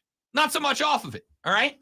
And so that was already established. So once it was already established and people knew who the band was and who I was in the band, very easy at that point because people wanted to talk to me. I feel like in the stage that is college football recruiting in this area, this is the dumbest analogy I've ever done, but stick with me. It's going to pay off. Recruiting is what? It's putting on a show for the recruits. It's putting on a show that makes them want to be with you. Not just the recruits, but their family. Their families, their friends, their coaches. You got to make all this circle of people around one kid want to be with you. And so the best way to do that is to what? Already have a stage presence. Lonzo and I both started bands. You know how stupid persistent you have to be to book gigs? It's unbelievable the amount of work you have to put in to book one gig. And then if your gig anything but kicks ass, you will never get another one. It's also a problem when nobody else wants to help. Right. Yeah. So approaching I'm new here. You guys live here. Help me. Anyway. In the state of South Carolina, there are a number of frontmen who are already here. Alabama has frontman charisma. Georgia is currently the biggest act on earth. Clemson, aged frontman, right? Maybe not touring full arenas at this point, but, they're still showing up to small amphitheaters and drawing a decent crowd, They're like Rick Springfield. Real big back in the day. I'll still go see him, but I'm not paying $1 million to do it. I hope my sister isn't listening because she'll drive down here and Big Springfield gal. She goes wherever he goes and Respect stuff. that. She stabbed me in the head with a pencil one time because I said he sucked. What the hell was wrong with your home life, Lonzo? I don't know. Look at me now. Yeah, I'm completely sane. You couldn't escape the desk-throwing teachers even by going home because you had to be nice about Rick Springfield. Yeah, apparently. Wow. Yeah. So you got all these artists in the area who are True real story, big. by the way, both of those things. And I feel like South Carolina right now is a very popular cover band, right? Like a popular cover band. Like if they're playing near my house, they're playing at the local bar down the street. Yeah, I'll get up and go. Sure. Am I driving to Spartanburg to see them? Probably not. Am I driving to Columbia to see them? No. You know who they are? They're Cowboy Mouth. I'm a big Cowboy Mouth guy. If you don't know Cowboy Mouth, the old song Jenny Says, Turn Off the Radio. It's Cowboy Mouth. Love Cowboy Mouth. Never a mainstream artist. Like they had one song, maybe two that ever got airplay. Will I drive to Columbia to see him? Yeah. But not if I have something else going on, right? Lady friend booked us a very nice dinner on Saturday night. We found out Friday afternoon Cowboy Mouth was in Columbia this Saturday. Did we change our plans to go see him? Nah. I'll catch him next time they come through. Versus Georgia, who would be like if the Eagles played in Columbia. Would I drop my plans to go see them? You're damn right I would. In a heartbeat. So I kind of feel like that's kind of where you are right now. And the question is, how do you take that step up? How do you go from being the popular cover band to being a band that's big enough that eventually an executive comes to you and goes, hey, we kind of want you guys to cut your own stuff now. We kind of want you guys to record your own album. We kind of want to put a couple of singles on the air for you. We kind of want to move you up from playing Robbie B's Dive Bar to playing amphitheaters. And then we want to move you from amphitheaters up to stadiums and then stadiums to arenas like the Bulldogs are doing right now, like Alabama's doing right now, like Clemson was doing a couple of years back. How do we escalate that? And so what you do is you lean on your strengths there. If your strength is a damn charismatic cover man, what do you become? You become Robbie in Shenanigans, right? That's hypothetical because you don't want to do that because that causes problems. If I've said many times, I am the sixth most important member in my 5-man band. All right. I'm the entertainment between songs. I got eyeballed a little bit when went to a couple places and Lonzo no one's ever said, that's Rob's band Shenanigans. It's like Shenanigans, the band Rob is in. Yeah, there you go. Right? Yeah. So if you've got lead singer charisma, you focus on the lead singer. He sits in the center of the stage. The biggest spotlights are on him. You put him out front to woo the audience, and then the band goes along for the ride. If your strength is a guitar player, Carlos Santana, what do? The guitar player has a solo on every song in the middle of the stage, and the lead singer kind of has a mic that he walks up there to sing with, and then he comes back when his part's over. If your lead singer is, or if your biggest, most important part is a bassist, you're Kiss. You better have a damn good show to go along with it. Your music's very average. I love bassists. They're the most important part of any band. Wait. Did you say Kiss was an average band? Musically, Kiss is as mediocre as it gets. Wow. Musically. I'm a big Kiss fan. I got a Gene figurine in the office right now. He sits right by the door. First thing you see when you come in. Yeah, he's been knocked down more than anything in 100%, that place. Just like in real life, probably. Yeah, probably. If you're a bassist, you better put on a really theatrical show. How do you grow by using your strength? And so the question I'm having here for Gamecock fans is, you're a cover band. You're trying to move in an area that is musically diverse and has major acts touring on it year round. How does South Carolina step up from being a relatively popular cover band in the area to being a touring act? What are you leaning on? Are you putting Shane Beamer out front as your lead singer? Are you leaning on the theatrics of a Saturday night in Columbia? Hey, you want to play under the best lights? You want to play in front of the most aggressive, wildly passionate fan base? Like, what is your strength of this cover band that you're going to take them into a national touring act? Gamecock fans, are you good with the State of the Union? And what is the thing you are most optimistic about right now? Is it your lead singer, Shane Beamer? Is it your theatrical presence at Willie B on a Saturday night? Is it the fact that you've got great roadies? I don't know what I'm comparing the roadies to, but hey, roadies can make or break a gig. Yeah, I was waiting for that. I was trying to come up with something on the fly. I do this thing a lot where I say a thing and then I'm like, okay, what did I mean right there? And I thought I had something for that.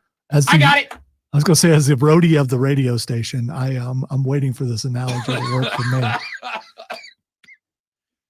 Do you have great roadies? As in people that can go out, spread the good word, and get people excited about your shows, right?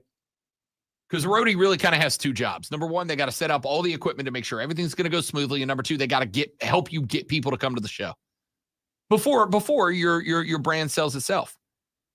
Aerosmith doesn't have to call the station and go, hey, we want you guys to give away some promo tickets to get people excited. They just show up and people sell them out. Luke Bryan's coming to town. He doesn't have to call ahead and get some advertisements rolling to sell tickets. He's just going to sell out. Who? Luke Bryan. Who's that? Country music superstar. Ah, okay. If you're a cover band, you got to send people out into the community to get people excited to come check out your band, come see your gig. Is that your strength? So that's my question to you, Gamecock fans. What are you leaning on to take the very popular cover band that you are into a touring act? Because I think the equipment's there. I think you've got all the right gear. I think you've got the show lined up. But how do you elevate to the next level? What are you optimistic that is going to carry you from where you are to where you want to be? Because I don't think you're where you want to be right now, right? You don't want to be a perennial 7-5, 8-4, third, fourth in the SEC team. You want to get up and compete. So how do you raise up to that level? What do you have right now? What is the strongest asset you have right now that takes you up to the next level? Let me know. Text us on the madworldattractions.com. Text line 71307, 71307. Start your text with FAN, F-A-N, FAN, F-A-N. We'll read them on the air. Tweet me at the Fan Upstate. I am manning that handle this morning at the Fan Upstate, at the Rob Brown Show, at Lonzo on Word. And of course, shoot us a call. Jump on the air, 844-326-3663. It is the Rob Brown Show. It is the Fan Upstate. All right, guys, one more live read, and then we're back. Don't go anywhere.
Oh, it does work that way. Cool.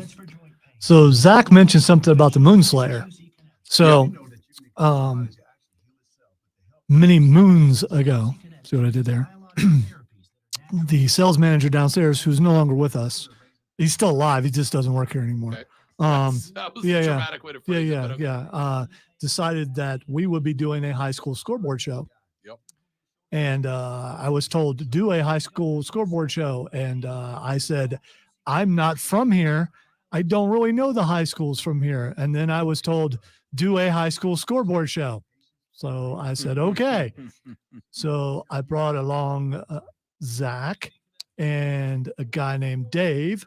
We start doing the show, and Dave starts calling himself Moonslayer. Just on the air, out of the blue, Moonslayer. That was his name. And it's like, okay. For a daytime show, even better. Well, it was at night. I mean, it was like after the Burns game. Okay. Yeah. And it's like, okay.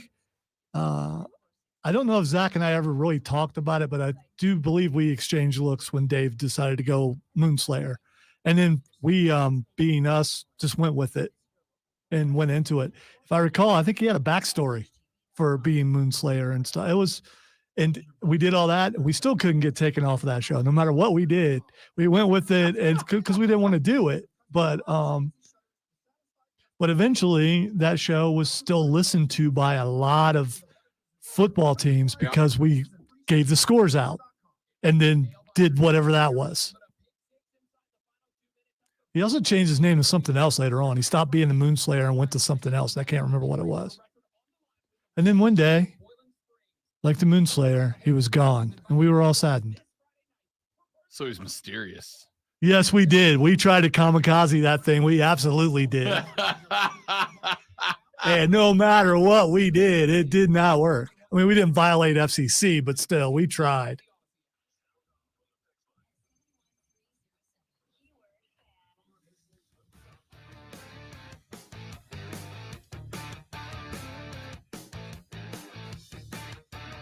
The Rob Brown Show rolls on. It is the Fan Upstate, ladies and gentlemen.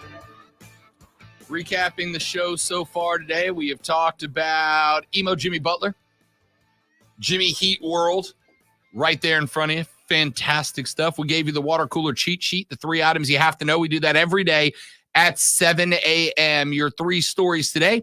Major League Baseball's postseason gets started just after 3 p.m. today. One more quick baseball story that I did not get to yet.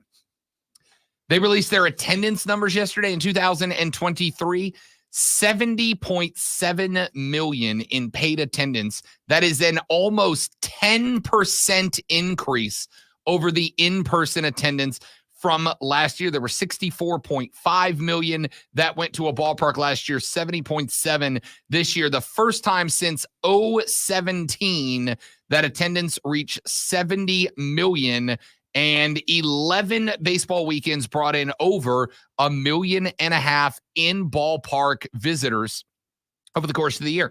17 teams reported 2.5 million or more visitors. 24 ball clubs said they had more than 3 million fans in attendance. That is more than in the last decade. Average per game attendance for a Major League Baseball game, 29,295. That is a 9.1% increase in average attendance. And MLB said it was the, quote, highest percentage growth in 30 years, dating back to the 1993 expansion to 28 clubs in season. The league said MLB.TV recorded its most streamed season in its 21 years of operation, a 14% increase in users watching. And not only did fans see more games, 17% more games available, but the percentage of games watched in their entirety went up by 17%. That resulted in, according to Major League Baseball, 12.7 billion minutes of baseball watched, a 9% boost over the 11.7 billion minutes of baseball watched in 2022. So what changed? What made that number skyrocket? MLB believes it has to do with the litany of changes made to enhance the game experience, including pitch clocks to shorten games. Defensive shifts were limited, which meant that there was more offense this year, according to MLB, and players were encouraged to utilize their athleticism to make play more exciting. That, according to the press release MLB put out. It also obviously did not hurt that we had several close division and wildcard races that came down to the very last day of the regular season. And of course, our playoffs get started today. We have wild card games kicking off at 3:08 when the Rangers and the Rays get at it. We have got a wild card game kicking off at 4:38, Blue Jays and Twins. We have a wild card game getting started this evening at 7:08 when the Diamondbacks and Brewers open up NL play. And then we have a wild card round tonight at 8:08 when the Marlins and the Phillies, an NL East rivalry, the winner of which will move on to take on the NL East champions, the Atlanta Braves. So a lot of baseball in the news today in today's water cooler cheat sheet and beyond. We discussed Phil Nevin being fired by the Angels. We discussed the Hornets signing a deal with Mr. Beast, the wildly popular YouTube influencer. Of course, his snack brand Feastables, which features what's the name of that candy bar that he has, Lonzo? It's chocolate. It has peanuts in it. Yeah, but what's the name of it? Starts with a D.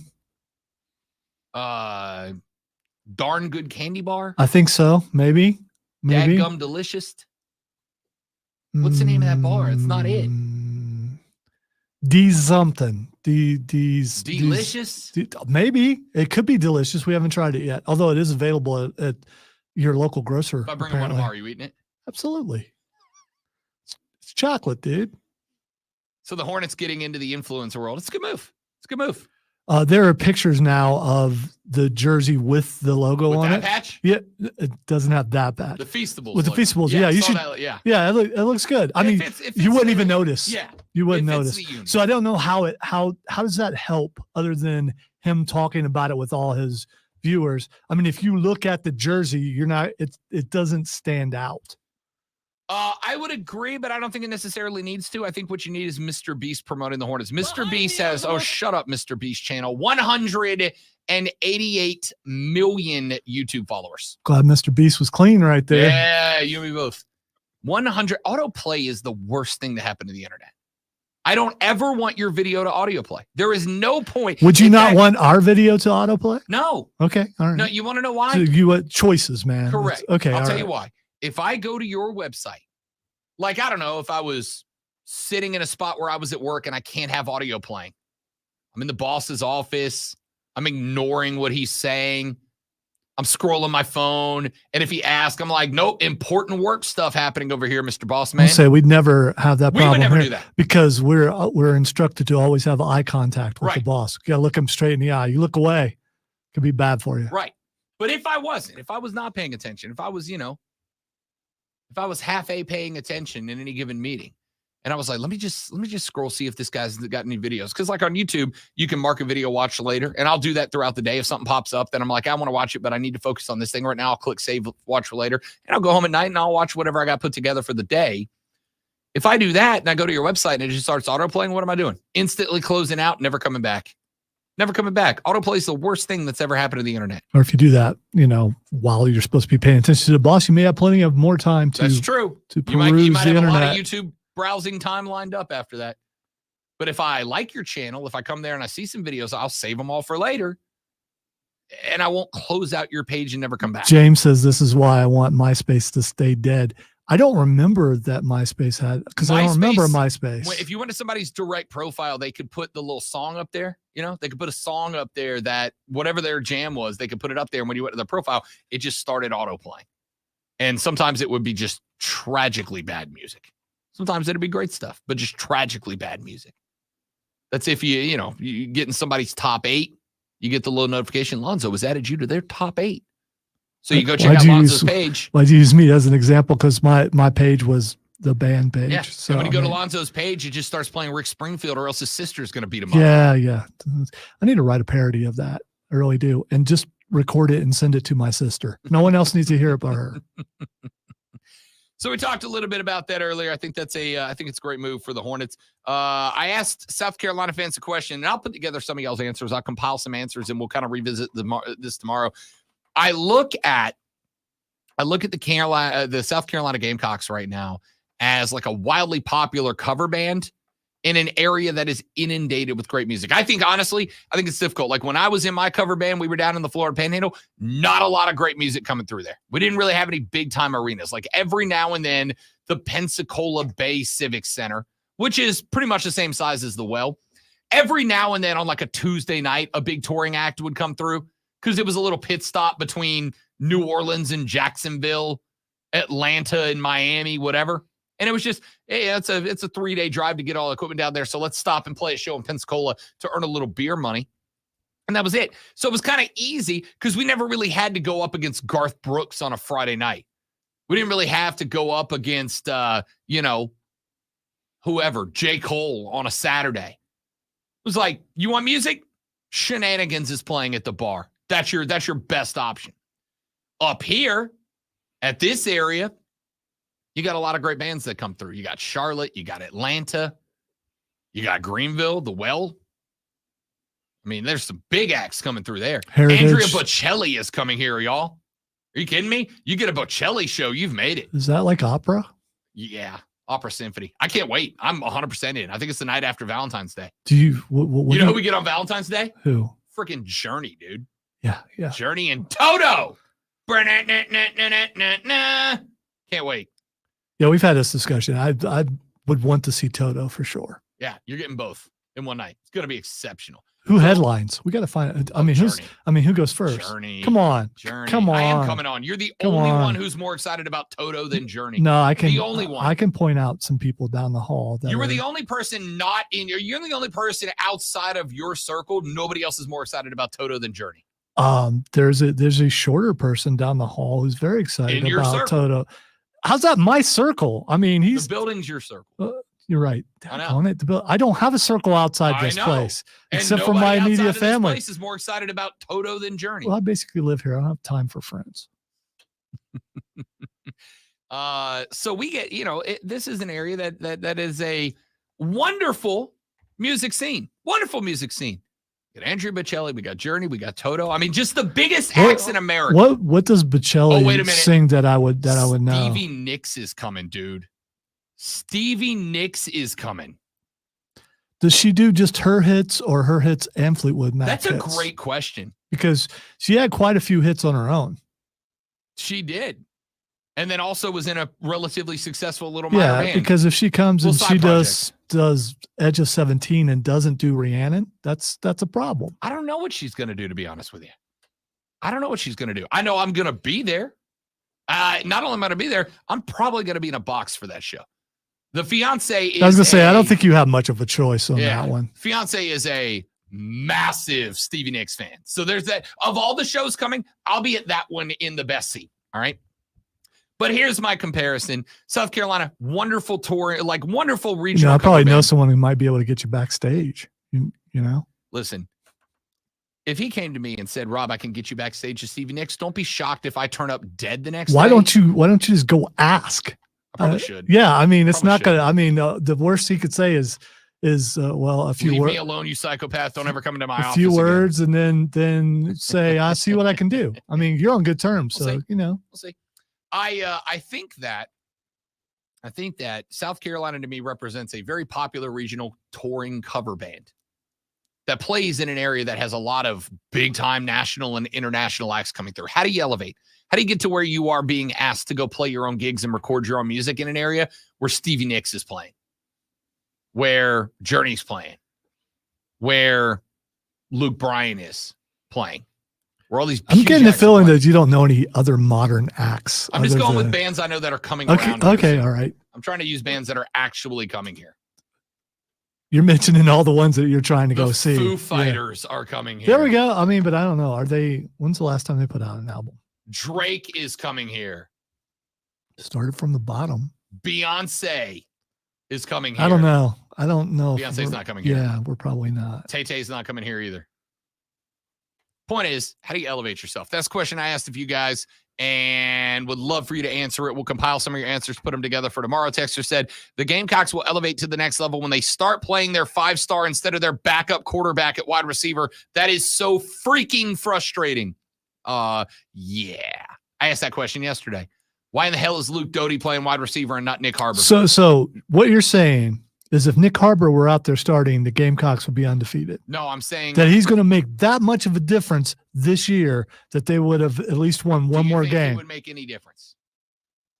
Probably. There you go. He doesn't play defense. Doesn't matter. He doesn't play. Last I checked, unless he's a two-way player, he doesn't play defense. And defense is a major problem. Did offense score enough to beat Tennessee?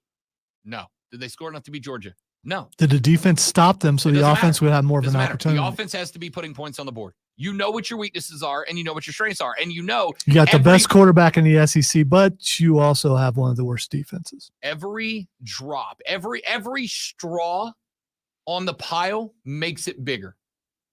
And if Nick Harbor's not playing, but Luke Doty is, you are taking straw off the pile unnecessarily. So you bring Harbor in, you waste a year, and they don't win any. And he could have had that other year later on. Why not just keep him out for now? Maybe you see what the future is. Transfer portal. I get that's a possibility. Maybe you feel strongly enough that you know he's not going to do that. Transfer portal. That's why you do it. Listen, and this is part of, I've said it a long time. So in the past, this would have been a good move, but right now it's not. I've said for a very long time, with the portal comes hits and misses. As a coach, you are able to build through the portal. Mike Norvell is the establishment of that right now. That Seminole team that is ranked number 5 in the country is a portal-built team. Jordan Travis, Jaheim Bell, Keon Coleman, those are all portal guys. The other side of that coin is if you're bringing in guys who either are A, not fully committed to your program, so you got to be a good judge of that. B, you bring them in and you don't give them what you promised them. Or C, you bring them in, you do get you what you promised them, but someone else comes in. I know that was a bad move, and somebody else promises and is able to deliver more. I was wondering if I needed to go to network or something. That was bad. I had a full-cell meltdown mid-sentence. Oh no! You bring in somebody, you promise them the world, you're able to deliver it to them, but somebody else steps in and promises them more and are able to deliver for them. You got a problem. Again, I don't know what Nick Shamer. Good Lord, what is happening to me? I don't know what Shane Beamer promised Nicholas Harbor. All right, here's some positivity though. The Monster or whatever he's drinking wore off today at 9:42, whereas yesterday it wore off around 8:59. So he's getting the formula. He's getting where he's almost got it. By tomorrow, we'll figure it out. We're there. We might make it till 10 before I just break down. I don't know what Shane Beamer promised Nick Harbor. If he told Nick Harbor, hey, we plan on playing you 4 games and red-shirting you in your freshman year, and Nick Harbor went, good with that, coach, then there's no problem.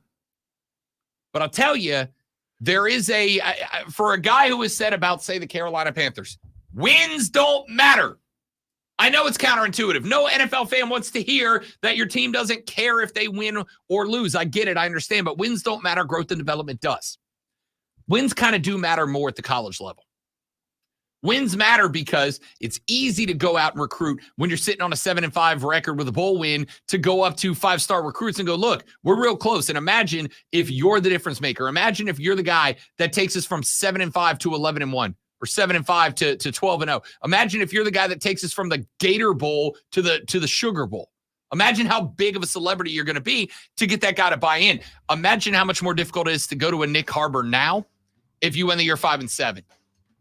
Hey, man, you might make the difference taking us from 5-7 to 8-4 and 3rd in the division. Or not divisions anymore, but you get it. Wins do matter more at the collegiate level than the NFL level in this case. So what do you sell? What's your selling point? How do you go? Let's take a break. We'll come back. We'll wrap this show up. My name is Rob Brown. The great Lonzo's in charge of the show. So all those little meltdowns I had, he did that, not me. The Rob Brown Show rolls on. It's the Fan Upstate.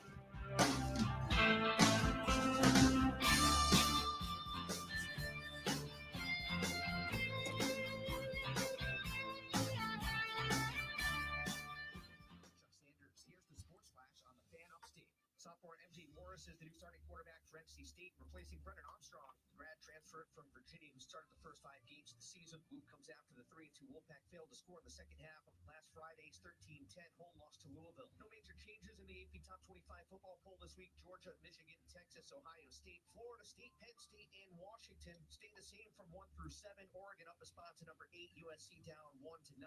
Notre Dame up 1 spot to number 10. North Carolina's up 1 spot to number 14. Despite not playing last week, they'll take on Syracuse this weekend. Duke down 2 spots to number 19. They lost at home against Notre Dame Saturday. In the FCS poll, Furman up 3 spots to number 4. NC Central up 2 spots to number 11. Western Carolina jumped 4 spots to number 17. The Fan Upstate is your home for Furman Paladins football play-by-play all season long. Catch every game right here live. Download the Odyssey app, search the Fan Upstate, and listen anywhere on your phone. I'm Chuck Sanders with the Sports Flash on the Fan Upstate. Twin Peaks is the best in the game. Here, you're in the red zone for every college rivalry and divisional matchup all season long. On game day, you never have to decide which teams to watch, only what combination of bites, burgers, wings, and more to order. Plus, where else are your favorite draft beers always poured at a frozen 29 degrees? Only at Twin Peaks, the #1 sports bar. Get wings the way you want them. Try Twin Peaks wings, bone-in breaded, naked, smoked and grilled, or boneless in your favorite sauce or rub. Did you know that over 90% of male enhancement pills are virtually the same thing that's repackaged, redone over and over again? Why settle for the same old product when you can get something completely different? Something that takes male enhancement into the 21st century. Something that really works. Men, you need to try Noxitril, the all-natural male enhancement formula that will unlock your performance in the bedroom to a level you could only dream of. Try to imagine Viagra on steroids. Noxitril is so powerful, that's why it took years for it to finally become available to the public without a prescription. So call now and take advantage of our special Noxitril free bottle offer today. Oh yeah, we recommend that you use the Noxitril dose as directed. Think of your partner. We certainly don't want you to overperform in the bedroom. Find out how to get a free bottle of Noxitril while supplies last. Call 800-490-7843, 800-490-7843. Free bottles for a limited time. Call now, 800-490-7843, 800-490-7843. Hi, this is Mark Ryan. Join me this Wednesday from 3 till 7 as we broadcast live from Ingles Markets at 429 East Main Street in Liberty, South Carolina. We'll also be giving away a $25 Ingles gift card. See you there. Yep, I'm looking at the pages right now. Thomas's translation company just lost its only 2 Spanish speakers. Without the right replacements, he'll be in problemas. Yeah, we'll have those ready. Indeed can help him hire great people fast. I need Indeed. Indeed you do. With Indeed Instant Match, we immediately show you quality candidates whose resumes on Indeed meet your sponsored job description. Visit Indeed.com/credit and get $75 towards your first sponsored job. Terms and conditions apply. Hi, I'm Martha Stewart, and I have a question for you. You know that unwelcome guest everyone wishes would just leave already? That's COVID-19. That's why I got a... Oh, Martha Stewart on the Fan Upstate. Got it. Learn more and schedule this season's Trey says Beach Boys come to Spartanburg. I wonder if John Stamos is coming with them. Does he still play with them? I'm going to tell you right now. Rob will risk. That show's on a Wednesday. And Spartanburg Memorial Auditorium has that show from 7:30 till 11:30 p.m. Don't do it, Rob. I mean, How many more times are the Beach Boys going to come anywhere near us? How many original Beach Boys are in the Beach Boys? I literally typed how many original, and it auto-completed Beach Boys are left. Because it heard us talking. Yeah, it must have. All right, let's see here. According to goldradiok.com. Reputable. Seems like it. Original member Dennis Wilson died in 1983 in a drowning accident.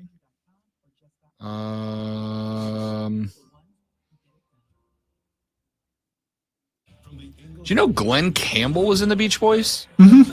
You haven't seen the old pictures of that? I did not know that.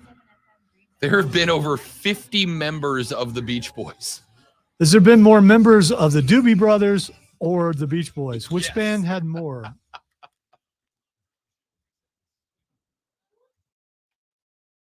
gonna give it to you. All right, time to ask Rob what the X is going on. And Rob is seriously considering going to the Beach Boys concert. I'm just gonna I throw got a that in problem, there. man, because like on one hand, I very much want to go see the Beach Boys, whatever of the 50 members that have been in it are in it now. On the other hand, it's on a Wednesday night. It starts at 7:30. Not a problem. Slated to end at 11:30. And here's the thing. The Beach Boys are good enough that 7:30 to 11:30, and I probably know every song that they play the whole time. On the other hand, in Spartanburg, that puts me home at about 1 a.m. Here's how I play that, Zoe. How I play that is Wednesday when the show ends at 10, I do my hour and a half, 2 hours of work after the show. I go home. I am sleeping from like noon 30 till like 6:30 p.m. I'm going to that show. I'm staying up the whole way through the night. I'm coming here to end my day. It's going to mess up the rest of your week because how do you get out of that pattern? I don't know. You just got to live that life until the reboot over the weekend. But how many more times are the Beach Boys going to come anywhere near me? I think we need to find out if Stamos is still there and if we can get him on the show. I mean, if Stamos is coming on the show, I'll do the show from the Beach Boys tour. Why not? Why not? John Stamos. It's Uncle Jesse, bro. We know some guys with connections. I mean, it wouldn't hurt I'm not gonna lie, to ask. That might be the first true test. Because here's the thing. Coming up in like February, March, there are some shows coming through that I'm going to. Journey and Toto, Andrea Bocelli, Stevie Nicks. All these shows are weeknight shows that I know I got to run the gambit here. I got to take the risk because I'm music above everything. By the way, Raw coming October 30th. But yeah. that's a Monday night too. Yeah, but still, it's that show because with a dark match afterwards. If there's a dark match, that show's not ending until 10:45. No, dude. It's Raw. It's not ending until about 11:45. Then Raw go. Oh, it's 8 to 11, isn't it? Yes, it is. Oh no, I got problems. You I do. got problems. I'm gonna be rolling up that Tuesday at like 5:55 a.m. Jack. We could both take the next day off. I mean, we got days, right? That's true. You know. Yeah. I feel like I'm going to be sick that day. The first thing that is Xing yo is CM Punk. What? Okay, so this has been interesting because CM Punk gets fired from AEW. Edge moves over. We learned that during this weekend, and now there's a bunch of old WWE fans that are like, "What if CM Punk shows up at Fastlane?" Like, why the hell would anybody want CM Punk to show up at Fastlane? Or anywhere. Like, Paul Levesque will fight CM Punk to keep him from getting into Fastlane. What is going on with that? Like, at this point, it's just people are losing their minds over all this. I just want to sit back and enjoy wrestling, guys. Just let it go. Let him go. Yeah. All right. The next thing that's Xing is #Mean Girls Day. All right. So here's the thing. I don't know. And you guys know that there is at least one routine Mean Girls reference. This is like a really huge deal. On the show every day. Why is it trending? Why is today Mean Girls Day? I mean, I know there's the old define your perfect date. Well, it's April 25th because it's not too hot and it's not too cold. All you need is a light sweater. Great day. What is today about Mean Girls Day? I mean, I'll watch it. It's a great movie. Great movie. That's it for us, ladies and gentlemen. I hope you enjoyed the show because if you didn't, you're stuck with us because we're back tomorrow at 6 a.m. to do it all over again. That guy over there, that handsome devil, that's Lonzo. My name is Rob Brown. Thank you for listening to The Rob Brown Show right here on the Fan Upstate. Later. Yeah.